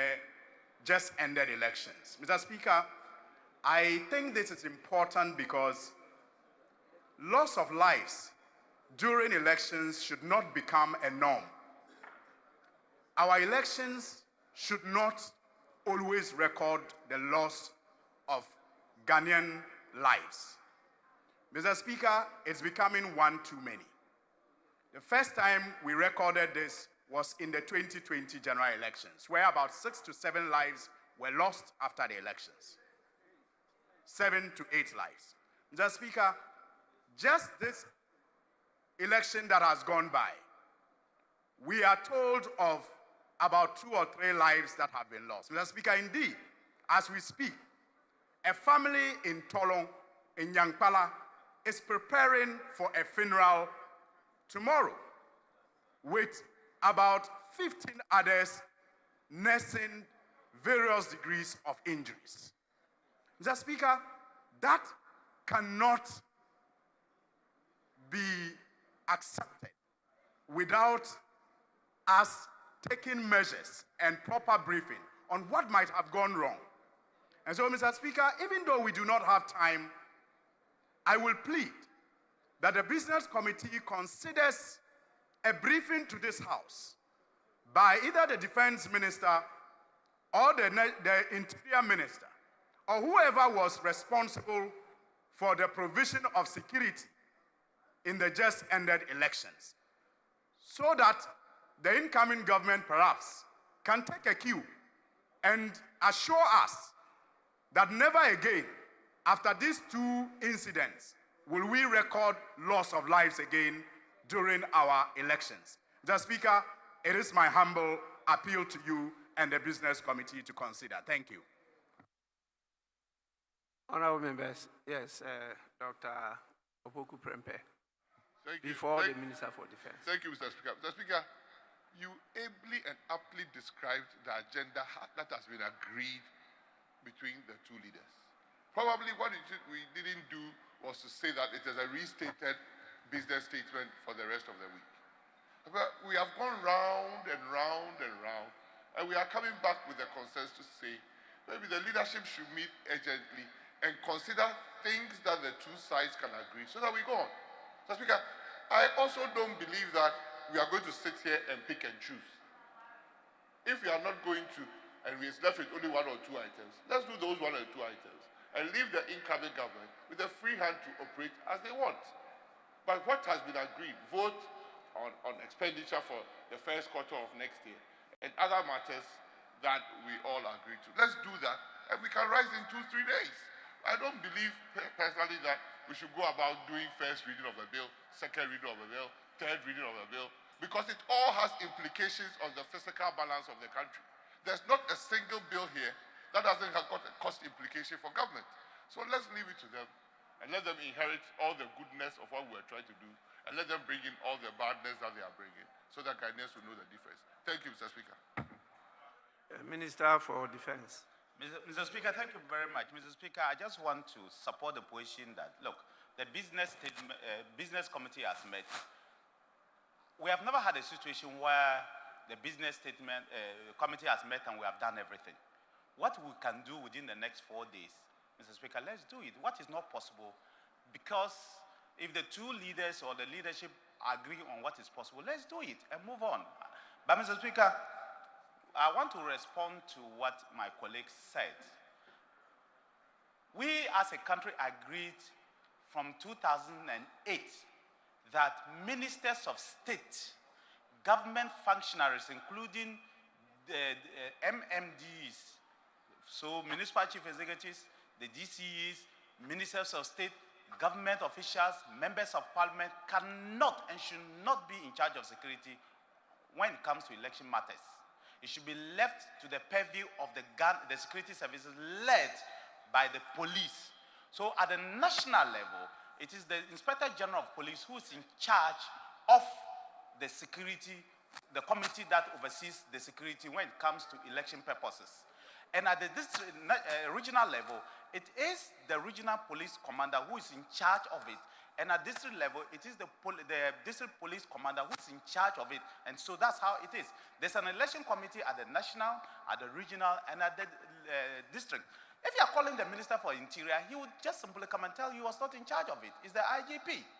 If you call any other person, whether it's defense or interior or any of the ministers, they will just be there. They will have no answers because at the day of before elections, the election and after election, is the security people who were in charge, led by the Inspector General of Police. And so if the Speaker thinks, or the House thinks that they want to call the election security to come and brief this House, it cannot be members of, it cannot be ministers or government appointees because they had no role. And in fact, it was good. It's good that the executive were not in charge of security. It's always been like that because you cannot be a judge of your own court. It's wrong. And so that's why if you are calling somebody, it can only be the IGP and his team that will come and then you decide what happens. But I can say the records does not speak, or the record does not support your position that it was just 2020 and 2024 that people died out of election. I can tell you 2004 in Tolong, in Kumbungu, go and find out, and several other places, people lost their lives. But Mr. Speaker, it's the decision of this House. If they want to call them, we can discuss these things. But just like somebody hinted, some of these discussions, it helps when we first do a committee of the whole, and after that, if we decide that there are some things that we want to talk to the public about, we can talk to the public about. I don't have any problem. If it's a public debate we want to do, we'll be willing to do a public debate on anything, anywhere, anytime, and any place. Thank you, Mr. Speaker. Honorable members, would we now proceed to adopt the report? But let me once again reiterate to all of you, particularly those of you who, as members of parliament, are given the opportunity to be ministers of state, together with the leader of government business. The Speaker presides over the business of the House. At least, even if not captured by our rules, the Speaker should have pre-knowledge of the business coming before the House. You don't bring business to the House and the Speaker gets to know of the business just on the order paper. How are you going to manage the debate on the business? These things we are talking about concerning the agreement between the Republic of Ghana and the military, I'm just seeing them on the order paper. I have no document, I have no briefing, I have nothing. And I'm expected by our rules to be the one admitting the business and the business being referred to the business committee to deliberate upon and schedule for the consideration of the House. I've told you a number of times that please don't try to shortchange the Speaker's role in this matter. It's very important because sometimes when you are having this debate, the Speaker is able to intervene to also draw attention to the national interest. And sometimes the Speaker prevails in doing that and is able to convince both sides of the House to adopt the business. But if the Speaker has no knowledge, there's nothing you can do. But I really had discussion with the leaders. And I also took note of what has happened in previous years. And that is why I guided the House as to the essential items, in fact, the critical items that we should consider within this week In fact, I proposed the Saturday for us to sit, because I thought that by Friday we might not have completed these items. So I added Saturday. If need be, we should sit on Saturday to make sure that we complete them. Because after Saturday, we're going into the Christmas recess. In fact, Christmas break. And then by the time you return, it's around 28th. And you have some business around 28th, 29th, 30th, 31st, where you start making the necessary preparations for the transition. By our new standing orders, there are a number of things we have to do, including the government of the day, to pave way for the new government to take over. And so all this have been factored into the presentation I made. Once again, I want to urge you to be guided by that presentation. As we sit, we have the presidential transition team, the technical team, working on the details of the transition. We have in the law, that is Act 845, the functions of the team.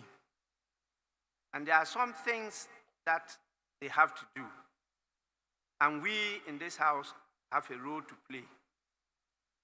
If you go through Section 2 of the Act, it's clearly stated there at 2C, the functions of the team are, and you include 2C, to ensure that the salaries, allowances, facilities, privileges, and the retiring benefits or awards are determined, Roman 1, by the President under Clause 1 of Article 71, and Roman 2 by Parliament under Clause 2 of Article 71, and which are due to the holders of the offices specified in Article 71 of the Constitution, are paid or accorded to those persons without undue delay. So we have a lot of work to do around that time. We know we are all agreed that there's a need for reforms. But until the reforms, these are end. And this involves a lot of public officials, not politicians, a lot of public officials who actually take what we call gratuity, not ex gratia, gratuity. So we need to find space for this. And I will propose that leaders to focus on that and put in place a committee in readiness to receive the report. I was expecting to get a copy of the report today. Unfortunately, it hasn't yet gotten to the destination. I haven't received anything like that. And so we want this house to have a dedicated committee or to constitute itself into a committee of the whole, so that immediately it arrives, you are able to go into the details and to present a report for the approval of the House. And that deals with the conditions of service for the executive and the judiciary. And so please, members, let's take note of that. We don't have the pleasure of time, and we need to hurry up on these critical matters, finish them before the end of this month, and then we can now pave the way to transit, because the intention is for the next Parliament to be sworn in not just on the 7th, but we are proposing, and it is stated in the law, the Presidential Transition Act 2012, that the election of the next speaker be done 2 days to the end of the term of the Parliament. And so that you don't have to be doing elections on the 7th of the speaker. It will be like with swearing in of the speaker who now swear in the members, including the deputy speakers. And that will give a very seamless transition for the House to move to swear in the president on the same day. So that our illustrious luminaries, the guests that we invite from other countries, don't come and spend the whole day waiting for us to banter over who is speaker, elected speaker on the floor of the House. So we are finding space for all this. So we don't have the leisure of time to be going back to consider very substantive, controversial matters. Please, let's have faith in each other and allow the governance as a continuum to lead us to develop our nation. I think this will be my last appeal, and I will not entertain anybody taking us backwards. So please, table office, tomorrow's order paper, make sure that you do the right thing by eliminating all this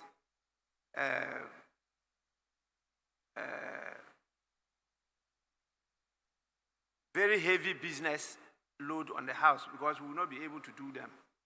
We should not keep on deceiving the public that these are before the House.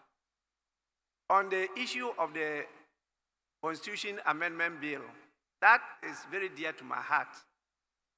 But there were serious objections that were raised by the current government, and in the discussion with leadership, there was no agreement. And so we decided that since we all agree that it's important to make some constitutional reforms, why not let's carry it along to the next government for it to be comprehensively taken through with the rest. If the need be for it to be taken earlier, it will be done within the first quarter of next year. So that was the understanding. So I had to remove that from my priority list and to allow the social protection bill, because, again, the leaders drew my attention to some benefits that will inure to the country. And it's not a controversial bill that we could take it through as quickly as possible. That is why it's been added to the list of priorities. So please, let's go on with that. With this, I proceed to put the question. Those in favor of the adoption of the report of the Business Committee as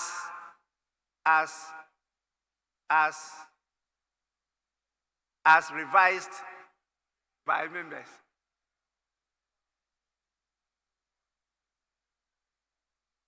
Yes, Majority Leader. Mr. Speaker, with respect, we've discussed and expressed opinions. My humble suggestion is that we should adopt the report subject to the issues raised, so that, Mr. Speaker, we come back to the House. I mean, the adoption of the report is not a finality. So, as revised, because we have not given specific amendment to it. And we agreed as a House. And I'm surprised that the minority leader coming to the floor to again raise an objection on a matter that by consensus we've agreed. But that is politics, Mr. Speaker. An impression is being created as if these items are new items that have suddenly arisen. It is not the case. But it's okay, I'll rest my case. Majority Leader, it's not fair. You know your colleague minority leader is not here. But both of you sat with me on this matter. Yes, and you never agreed. He's not there. Now you got up to say you agreed, and you are trying to talk about at the business committee level. I wasn't present there. The meeting I was present was me and the two of you. You did not even allow your colleagues in leadership to be part of that discussion. And you disagreed.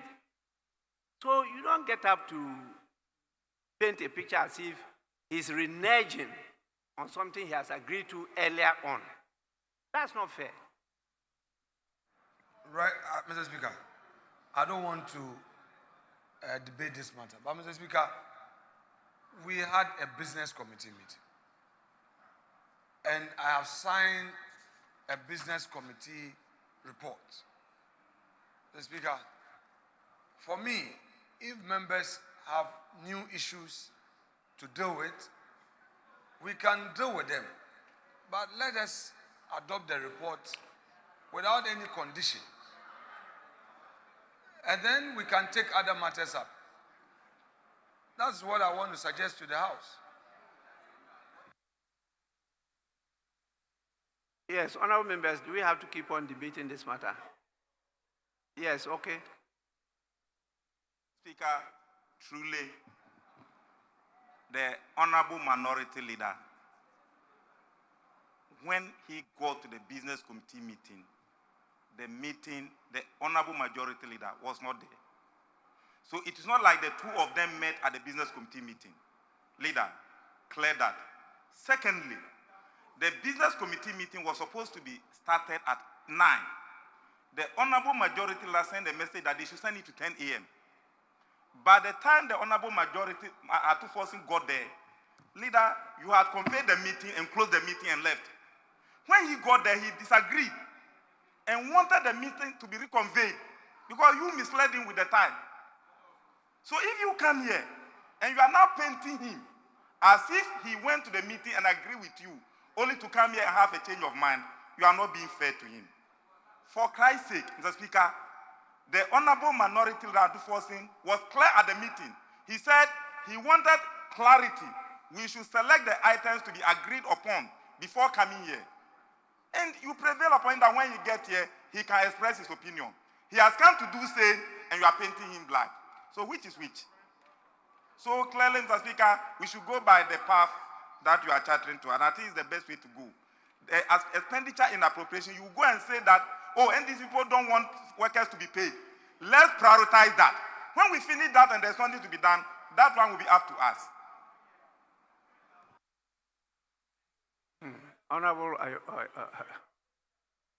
Ayarga.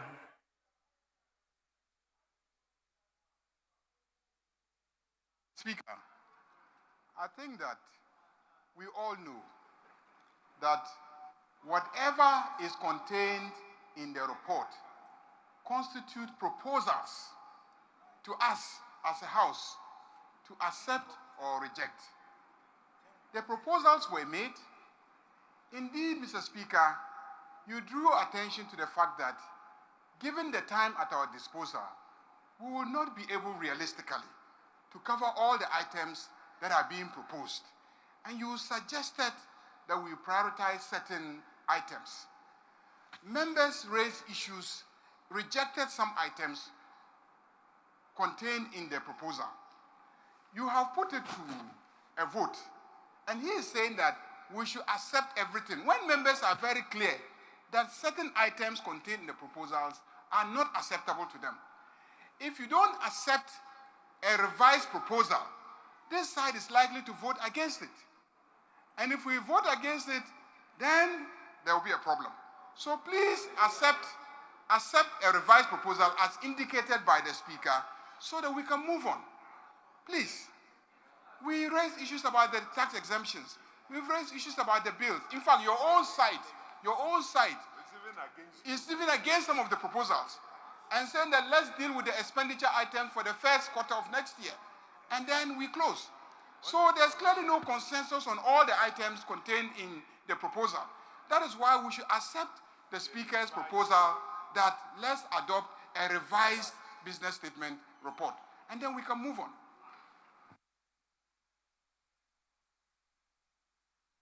So, Majority Leader, you want me to put the question without the word revised?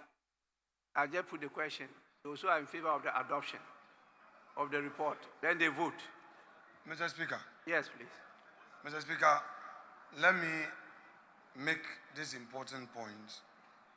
Then we can draw the curtain on this matter. Mr. Speaker, the practice in a parliament is for government business to be tabled on the floor, views expressed, and a vote taken.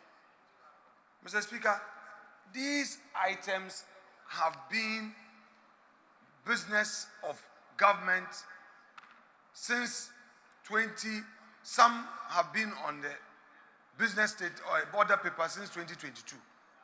Some have been on the order paper since May. Mr. Speaker, what is their problem? If you say you are opposed to it, so be it. Let us come with the motion. You have your 137. Your 137 will say no. Our 138, if we have it, we vote for it. Two, Mr. Speaker, on the judges, the committee is done with its report. You participated. The report is supposed to be laid. If you are against it, that is your principled position. But you cannot say that government business, because you merely disagree, we should not list it on the order paper, or that it should not be a matter for business committee to consider. We will be setting a bad precedent for democracy. We will be setting a bad precedent for democracy where members will say that because they disagree, they will vote against a business statement to say that we agree for this item to be on the business statement. We don't agree for this. What you do is to wait to express your opinion. And when you express your opinion, if at the end of the day your opinion carries a day, so be it. But Mr. Speaker, what they are introducing is very unknown to our democracy. Very unknown. And I will not accept that. We should not set a bad precedent because... Honorable Majority Leader, Yes, please, Mr. Speaker. please resume your seat. Thank you. We have been confronted with these things before. It's not the first time. Go and read the Hansard of 2000. You come across a similar challenge that faced the House. That time, I was chairman of the Committee on Constitutional, Legal, and Parliamentary Affairs. His Excellency, the President, was the ranking member. Go and read it. The same issue of nomination of judges to the Supreme Court came up. And there was serious objection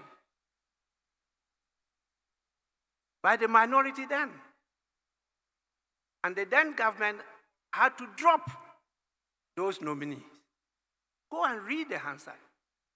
And the reason that were adduced, led by His Excellency the President at that time, they are there.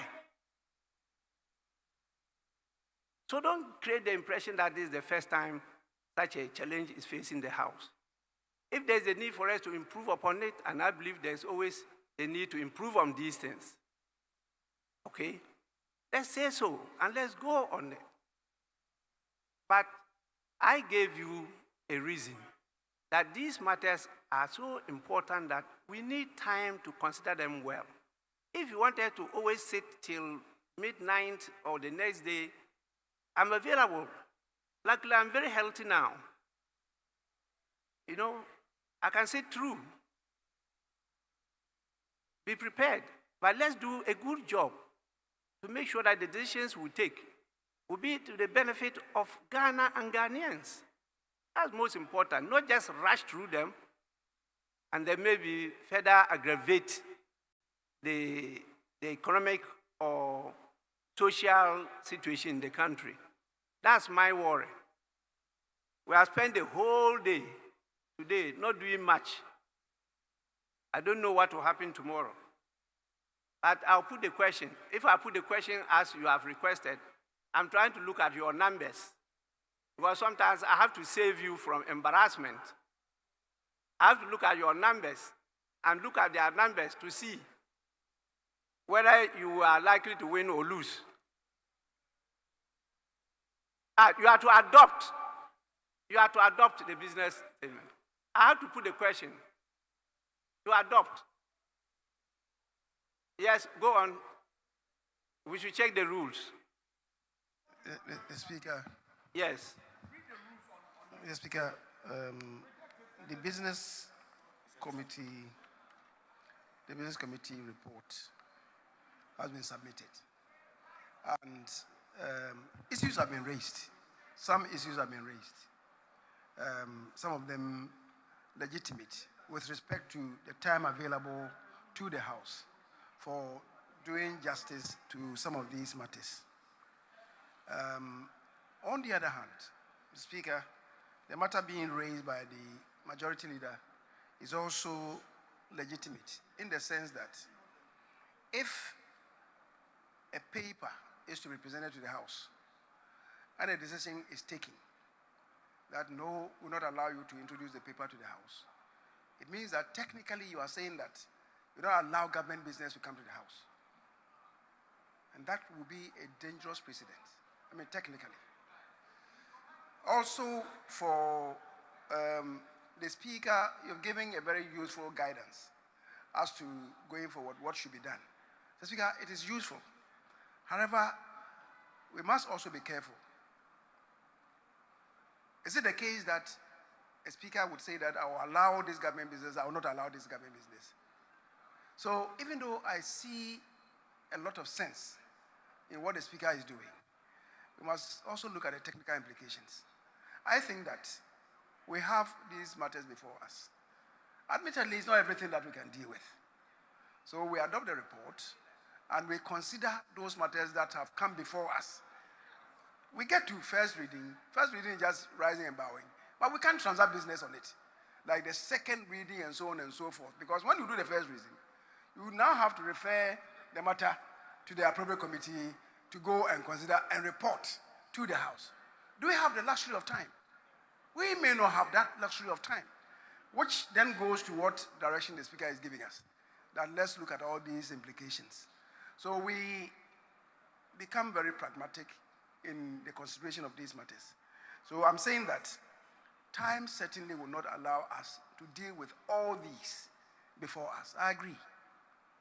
But when it is advertised for a paper to be presented and the indication is that no, we will not allow this paper to be presented, that also has its own connotation, which in my view will not be good for the image of the House. But we must be pragmatic. What can we deal with? What can we not deal with? The Speaker has offered some suggestions. Going forward, we look at what to do, what we can do, and what we cannot do. As simple as that. Which is why the leader is saying that, okay, let's adopt the report. However, we must take into consideration the various suggestions that come from the floor, that have come from the floor.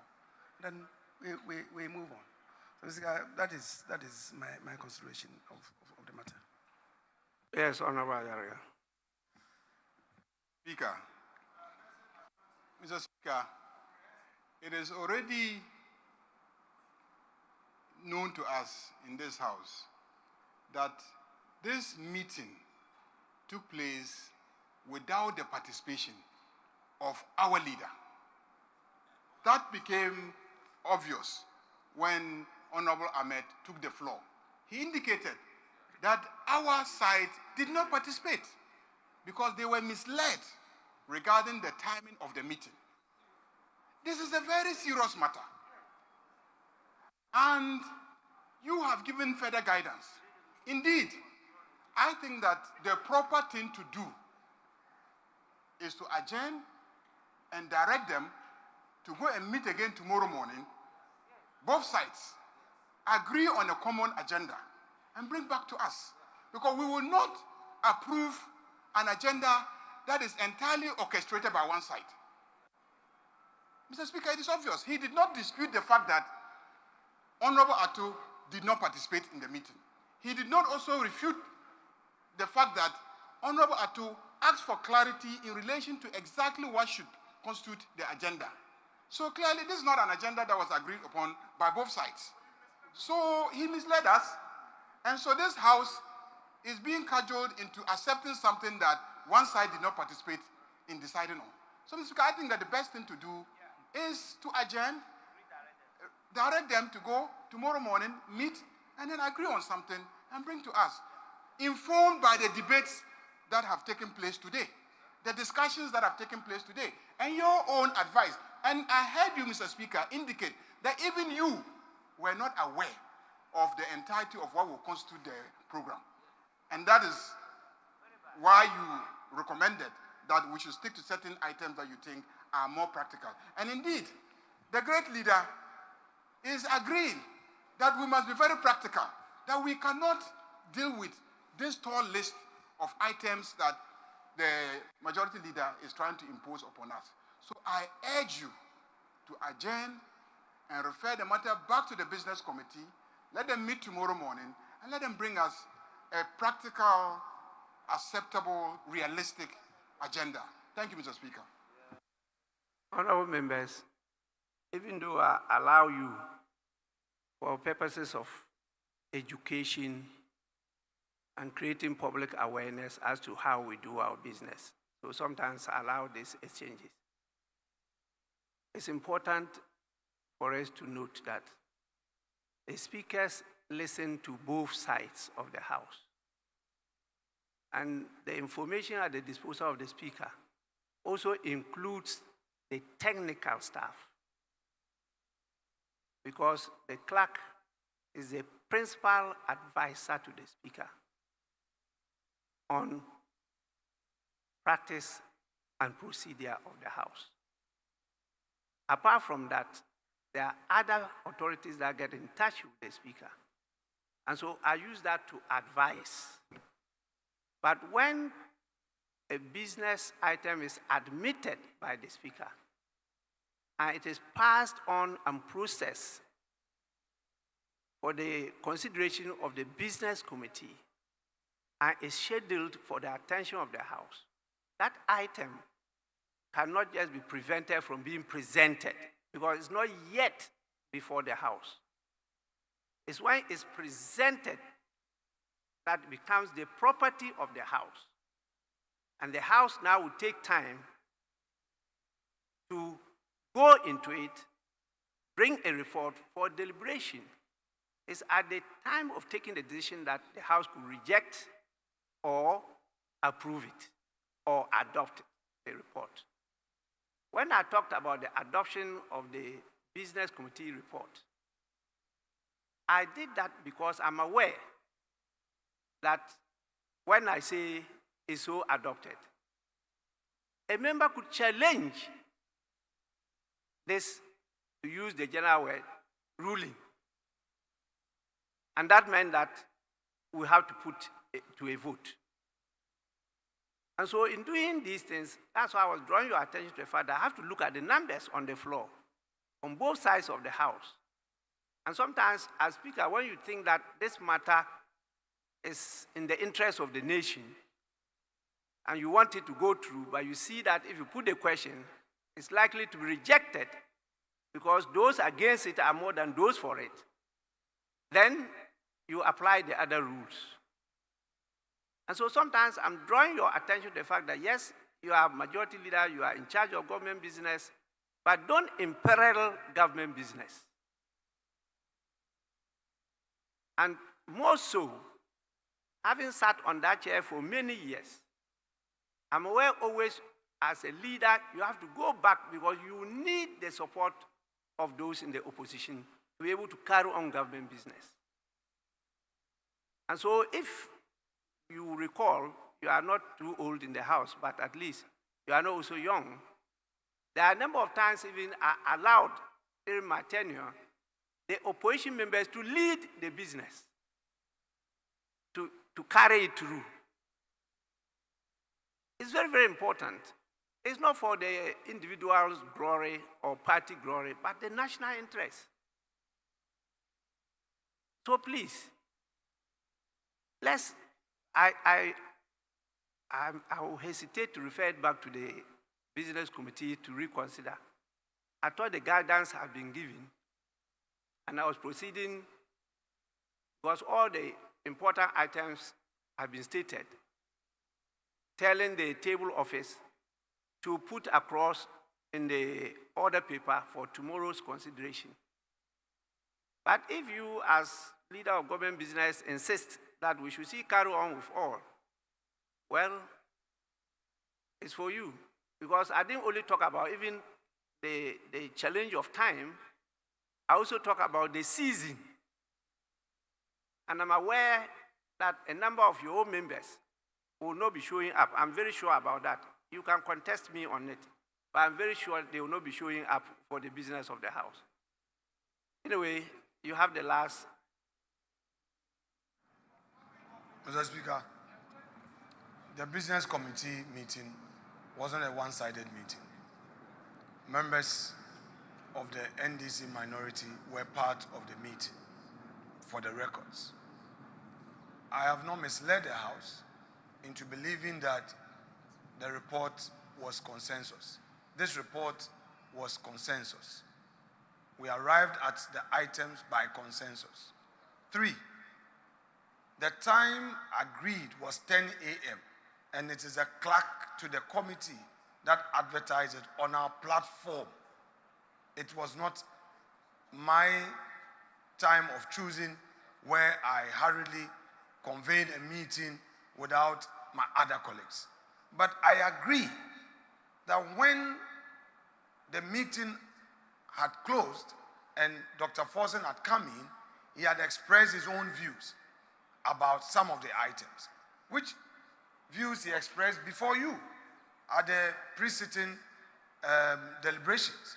So, Mr. Speaker, I wasn't saying anything different. My worry is about the precedents we are setting on this matter. That the matter contained in the proposal should come before us. If it comes and we deliberate and we take a decision, that at that point is before the House. But if, Mr. Speaker, at this stage, it's going to be a novel practice for the House to say that business committee meeting, because there's a disagreement, we are going to reject or take some out and amend. Mr. Speaker, as it pleases the House, you are to guide us, and I will yield to the suggestions that you want to put across. But I find it a novel practice. I find it a novel practice. And again, and finally, the suggestion that some of these items are new are completely untrue. Mr. Speaker, these items have been pending for months and years, and my colleagues know. If we may not have our members, let's wait for that day. If our members don't come, I won't put it to a vote for me to lose a question. So, Mr. Speaker, let's get to the bridge and then we'll cross it. These are items that government want to pursue. If we get there and we don't have our 138, we'll step it down. But my colleagues should proceed to oppose it when the thing comes to a vote, rather than to prevent it from being discussed. That one, I disagree. And I want Hansa to capture him as such. Mr. Speaker, having made my point, the rest lies with you. Thank you. Anyway, honorable members, if you look at the order paper, item 10 deals with presentation of papers, which meant that there are new matters to be presented to the House. So when you say there are no new matters, it's not wholly true. And I did draw your attention to the agreements dealing with the military on behalf of the government of Ghana and the French government. That one, I had no knowledge of it, and we just seen it. So that's fresh business. And it's not only one. If you go through it, these are businesses to be presented. 10, A, B, C, D. They are businesses to be presented. So please, let's stop at this. But what happened at your business committee meeting is actually not under discussion here. I think we should leave it at that, because I usually ask for further and better particulars.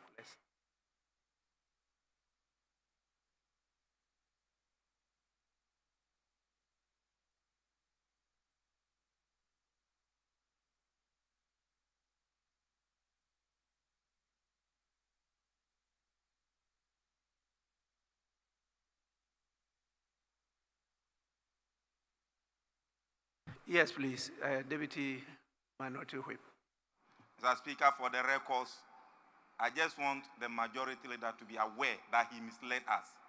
Mr. Speaker, the business committee notice was issued with the time at 8 a.m. This morning, the majority leader changed the time, said, let's do 9 a.m. At 9 a.m., he directed the clerk to change from 9 a.m. to 10 a.m. You changed the time twice. The test is here. On the platform is here. So we were all waiting that once he changed the time to 10 a.m., it's 10 a.m. We got there 10 a.m., you have said the meeting is over. Then you have come to say that we are not misled. You misled us. If we got there late, it doesn't mean that you didn't mislead us. 8 a.m. is the meeting take place at 8 a.m. When you said let's do 9 a.m., all your text messages are here. 8 a.m., you said let's do 9 a.m. Then later, the clerk issued, have been directed by the majority leader to reschedule the meeting to 10 a.m. That is here. Is it true or false? Then we're waiting 10 a.m. Atu got there 10:13. You said the meeting is over. Then he said, no, let's reconvene and sit. You said you are going to pursue other issues. When Atu entered there, were you there? No, Mr. Speaker. You see, Alex, let's state the record. If you had admitted your mistake, that you misled us, maybe we should have considered you. But you misled us, and you are continuing saying that for the record. Now you are proving to me that it was deliberate. Oh, let's beat them by the time. And take everything to the floor. Ask your deputy. When I questioned her, she said, oh, let's go to the floor so that you raise your issues here. Then he has come to do same, and you are saying that no, he shouldn't do that. Speaker, with respect, the minority leader indicated the reason for the time change was that he said you had a caucus meeting. Mr. Speaker, it was at the instance of your leader. Please don't let us go there. The 8 to 9, 9 to 10 was because he indicated you guys had a caucus meeting. And I yielded. You may recall that on the same platform, we were to have the meeting last week. And Honorable Kwame Agboja, the chief whip, requested that we do it today. And I again yielded. It was not because I wanted to be, I built consensus with you. When there are some small errors, then you want to blow it out of proportion. Honorable Ahmed, we were supposed to have this meeting on Friday. You said you wanted it today. I immediately agreed. Your side requested for a change in time. I agreed. They requested for it again. I agreed. And then when we started the meeting, some of your members were there, and we started. So let's not go there. The point I've made is that if you have strong views, let it get to the stage where you can reject or otherwise. But to say that it shouldn't come at all, it's not acceptable. That's the point I've made. But I agree with Mr. Speaker that indeed I erred by saying that all the items have been on the business statement for some time. Some are indeed new. And that I concede on the correction made to my earlier submission by Mr. Speaker. I concede on that. Mr. Speaker, I believe we can make progress. Honorable members, the evidence at my disposal is that initially the meeting was scheduled for 8 a.m. And then both sides came with the fact that they have to have caucus meetings. So it was shifted to 9. At 9, the information was that they hadn't completed the meetings, so it was shifted to 10. That is the information at my disposal. And so this is what happened, which led to the change of time. We have gone past that. We are looking at the reality. It's a reality challenge. And so we will please keep what we have now, but we'll do what we can do. I will guard against decisions that could work against the interests of the nation. And therefore, there are some items that I will not want to endanger in a deliberation now. And so my advice will be for us to take that and let the incoming government come to consider it. That will be my advice. Because if you consider it now and maybe it's rejected or you bastardize it, we may not have the opportunity to reevaluate it and maybe take a better decision on it. So please, honorable members, let's end it here and then proceed to other items. I see the very senior veteran member of parliament, Honorable Cletus Avoka. Yes, thank you, Mr. Speaker.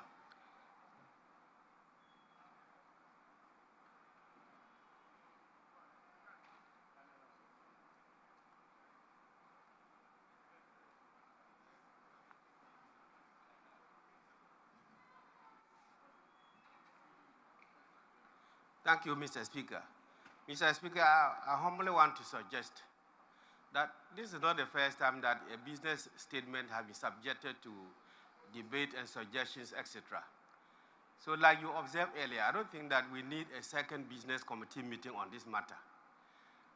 What we should do is that we adopt the statement, we adopt the business statement, subject to the suggestions and recommendations that have been expressed on the floor and your guidance. That's all. And then we continue. Tomorrow, as and when matters come, we do them. We don't need to go and have another meeting of the business committee to waste our time. We adopt the business statement as read today, subject to the amendments or suggestions that have been expressed on the floor, including your guidance. And we move ahead. That has been the practice.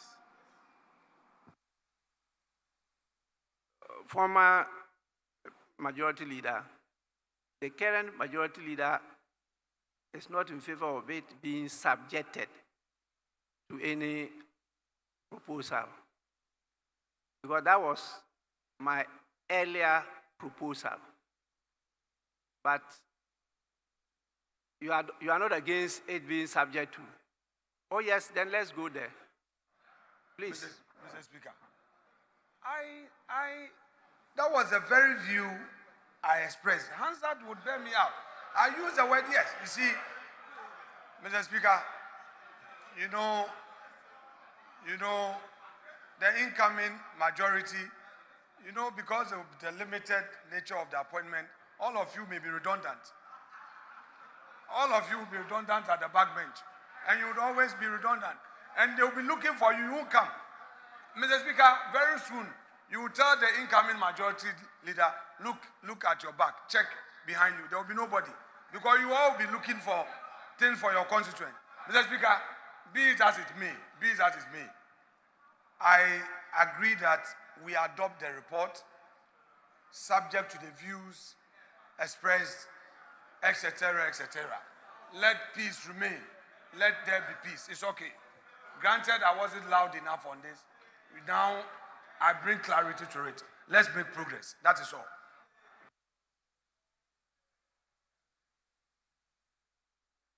Yes, honorable members, do we need to debate this again? Yes, please. Mr. Speaker, we don't need to debate this. But Mr. Speaker, my colleague on the other side, you've actually helped him when he was insisting that you shouldn't put a question because he wanted everything here to be adopted. Mr. Speaker, I will encourage you, and he's saying that whenever he's got his numbers, he will bring things that we don't like and put them to vote. Mr. Speaker, I want you to be fair to him and all of us. Put the issues, even the business statement, to listen. So if the House decide that we are rejecting it, let's reject it today, not on the day that he's got people on his side. So, Mr. Speaker, I entreat you, put the issue to a vote, so that let us reject it, for him to know that we are opposed to the attempt to grant tax waivers worth 300 million, which have been opposed for 2 years. Mr. Speaker, put the question. Don't even give him the opportunity, because you were speaking to him in parable when you said to him that sometimes you protect him by asking him to look at his back. By looking at his back. Mr. Speaker, what happens the day that the people on my back are not enough and his are more? Then he will try to take the judges, would that be fair on that day? Mr. Speaker, would that be fair on that day? Mr. Speaker, put a question so that we reject the business statement today, so that we can go and do a proper business committee meeting and agree on what is put on the business statement coming from the majority of the people on the business statement. That would be a fairer way of doing it instead of protecting him because he has, almost scanty back there, just like the votes they got, so that we who are in a majority will be in a disadvantage. This is the true nature of who you are. This is why the Ghanaians gave you a vote to commensurate with the numbers you have. Yet you said you haven't learned any lessons. You haven't learned any lessons. You are still walking like this. Talking, you cannot tell us we are a government. Look at the size of the government. Is this a government? Is this a government? This is less than the district assembly size of this thing. Mr. Speaker, very soon it will get to its turn. That disease that is making us suffer today, I give you 6 months. You will go through the same process. But Mr. Speaker, don't worry. The rules book we have, the standing orders. I don't want to ask you to look into your books, your standing orders. But I want to tell you that there's no way that a business statement is required to be subjected to a vote. Read for me, read. We've passed this. Read it, read. You quote me a rule that requires that a business statement. Go and read the old rules and this one. Read the old rules. Mr. Agboja, read, you see, you are aspiring to be a new majority leader. Behave yourself. Don't behave yourself. Don't act as if you are still in minority. You claim you are a majority. Behave like somebody who is in majority. What's wrong with you? Read where you can find in the books. To tell us, how do you adopt something in Parliament without taking a vote? Tell me which rule tells you how to adopt. Can Mr. Speaker just decide that the House has adopted without members? Tell me. Consensus. So there's no consensus here today. We don't have a consensus. So tell me which rules you are using. There's no consensus.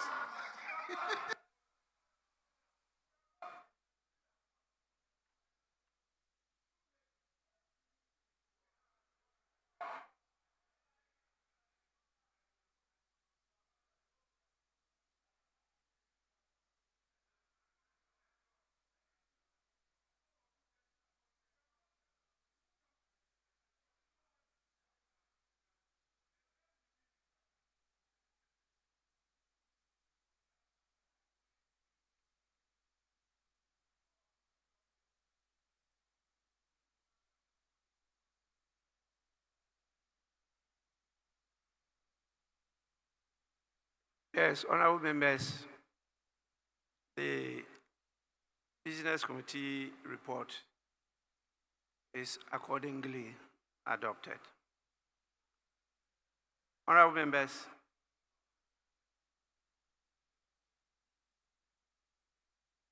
when I use the word accordingly, subjected to, you want me to use the word subjected to the comments made by members. These are rules that are developed through practice because it's a report coming from a committee of the House. So there must be a procedure, albeit very informal, for the House to indicate that it has accepted that report. So it's not like a formal debate where you put the question and the House will take a decision. And so this is the procedure that was developed through practice. So we adopt it and then we'll move on from there. Honorable members, we will now take item 9 at the commencement of public business. Presentation. Item 9 is presentation of petitions. I don't have any indication that we have petitions before us. So we'll move on to item 10. which is presentation of papers. The following papers to be presented: A, by the Minister for Finance, 10A Roman 1, expenditure in advance or appropriation for January to March 2025.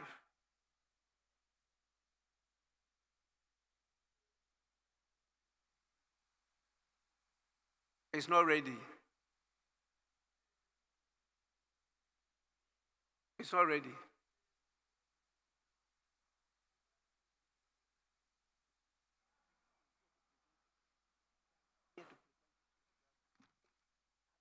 Nobody.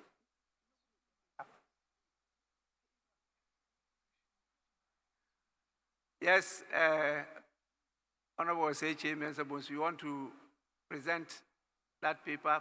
No? Speaker, I think the minister himself will be in charge.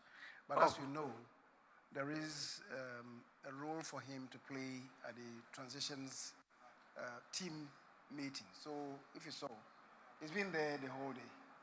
And the Speaker, the meeting is holding, and at the same time, there's also another cabinet meeting at 5. So I'm just walking there to inform him that he needs to present it. I guess maybe tomorrow it should be ready, or maybe latest day after tomorrow. But I guess, certainly in the course of the week. I know the report is ready because I was given a copy to admit for the consideration of the business committee, which I did. The challenge we have now is whether there's any authority here to present it for and on behalf of the Minister for Finance. If there's none, then we could leave it to tomorrow, where he himself, as you indicated, he wants to be in charge of it. So we, honorable members, defer that item, and then we move on. Yes, please. Mr. Speaker, as you always say, we learn. Mr. Speaker, Honorable Chairman Sabonsu has laid papers in this house. In fact, he's actually even presented a budget in this house. I'm surprised that both the leader of government business and the Minister of Parliamentary Affairs do not have authority to just lay what you are talking about in this house. I don't want to believe there's any conspiracy. Mr. Speaker, one of them can actually lay this paper. Just laying. Normally they will tell you it's just laying, it's just laying. Honorable Chairman Sabosu has laid papers for Finance Minister, Energy Ministry. In fact, one of the days we call him Minister for Everything. So it is difficult for me to understand why my good friend, Honorable Afenyo Makin, would not even lay this paper on behalf of Finance Minister. Apart from that, Honorable Chairman Sabonsu, who actually has presented on record a budget in this house equal to being a finance minister, can lay this paper and refer it. Tomorrow we'll deal with it. Mr. Speaker, if they delay this and tell us this is one of the reasons we'll sit on Saturday, Mr. Speaker, that will not be fair to members. That will not be fair to members. They have all opportunity today. In effect, Mr. Speaker, the first day of resumption, the government has not presented any business. That is the fact. They haven't presented any business. Yet, the leader of the house is requesting for you to add another day, which is a Saturday. How fair is that to the people of this house? When you have no business on the first day.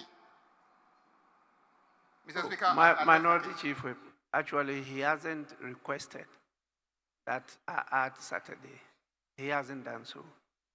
I looked at the nature of the business before the house, and it was my proposal that we could not complete the business that I prioritized within the 5 days.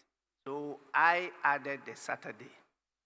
You have a good case because it means that it's a sign that they want to delay and then we'll be compelled to sit on Saturday. But also don't forget that times have changed. One of the issues I raised was the fact that maybe even what I admitted, because of the current situation, might have made some amendments. And that is why I took into consideration the submission by Honorable Osei Mensah Bonsu that the minister wants to take charge of it. He wants to do it himself. And so I just pleaded that let's defer it. If there've been that kind of changes, and he gets up to lay it, and maybe you ask, could you give us some gist of what is in it? Then he'll be hard put. Well, he could say something today, and tomorrow, when it's presented by the minister, it will be something different. So let's leave it to tomorrow for him to come and present. Or, Honorable Chairman Zabonsu. Yes, please. Speaker, just to concur and indeed align with what you just said, that was the issue I was raising. And he knows that issues have come up recently in respect of some expenditures. The minister will have to evaluate these matters. It's not for me. So, Mr. Speaker, if the chief whip for the minority gets up and is, attributing or impugning some improper motives, Mr. Speaker, he has some uncanny ability of introducing these matters into otherwise very sanctimonious issues, and you should be guided. Actually, even if he did, those were not improper motives. They are proper motives. Speaker, if you heard him, I heard him. That it may be attributable to some conspiracy. Yeah, if the intention is to delay it and to push the time to Saturday, that motive is not improper. It's proper. Mr. Speaker, the first leg is what I'm drawing your attention to. He sought to impute improper motives, that it might be some conspiracy. That's the issue that I'm relating to. And he knows that those words are very offensive. He knows. He should not be indulging in this. In any event, Mr. Speaker, he's also been the chief whip for the minority for some time now. He knows that even in his status as the leader of government business, not a minister, he cannot present items for on behalf of a minister. I thought this is, parliamentary practice that you must learn, or that you ought to know. So to say that because, the Speaker, let me not go on that tangent. I'll forgive him for his trespasses. Yes, honorable members, the word conspiracy is not only negative, it's also positive. You can conspire to commit a crime. You can also conspire to prevent the commission of a crime. So we should not always look at it like how many of you do. You think that when they say you belong to a tribe, it's negative. No, those are the building blocks of society, and they are positive. So if they say you are being tribalistic, it doesn't mean it's a negative connotation. I don't ascribe to that view. It's the beginning of patriotism, loyalty, identity, and that is positive. It's not negative. Yes, please. Mr. Speaker, I just want to move that we bring proceedings to an end, to go and come with renewed strength tomorrow morning. Mr. Speaker, the day is far spent and much has been discussed, even though a decision has not been taken. I knew that the Minister for Finance will not be here to present this expenditure in advance today. I knew. And Mr. Speaker, it is for this reason that when appointments are being made, proper due diligence must be made. If the minister is engaged, what about the parliamentary candidate for Juabusu, the Deputy Minister for Finance, who was given that position to go and contest in Juabusu and lost? Now that he's lost, he can come and be holding the fort for the minister. The Speaker, our friends were here. When if those appointments had been given to my good friend like Anyimadu, he would have started the motion. Really. The Speaker, even my good friend, Honorable Collins team, could have proceeded with business. But you go and give the positions to parliamentary candidates just to win votes. Now they have lost and they have no interest. See where we are. Mr. Speaker, I move that we bring proceedings to an end. I so do.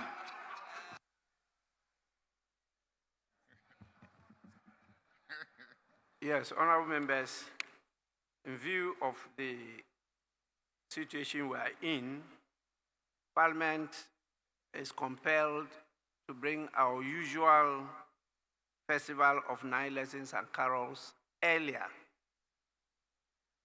And it's proposed that it be held on Wednesday. Wednesday, we'll have the festival of 9 lessons and carols and the Thanksgiving service. As you know, it's usually in the presence of Parliament, and the usual time is 6 p.m. We have invited all the dignitaries. We invited His Excellency the President, and he will be represented by the Vice President, the Chief Justice, and all the clergy, and all those, sweet voices are going to be present. And I want to take this opportunity to urge all of you to make it a point to attend, to thank God for His mercies and blessings, for seeing us through another very successful democratic elections, and particularly the Parliament of Ghana. You know how we have struggled to manage this hung parliament for 4 years now. We're coming to an end, and we need to show gratitude to the Almighty God for how far He's brought us. So please, honorable members, make it a point to attend. Those who are not available, kindly inform them and make sure that we are seen to be together. With this, the motion is moved for adjournment. Any seconder? Mr. Speaker, I rise to second the motion. Motion moved and seconded for the consideration of the House. Being a motion for adjournment, I put the question. Those in favor say aye. Those in favor say aye. Those against say no. The ayes have it. Honorable members, I will proceed to adjourn the House, and the House is adjourned tomorrow, Tuesday, the 17th of December 2024 at 10 in the forenoon. The House is adjourned.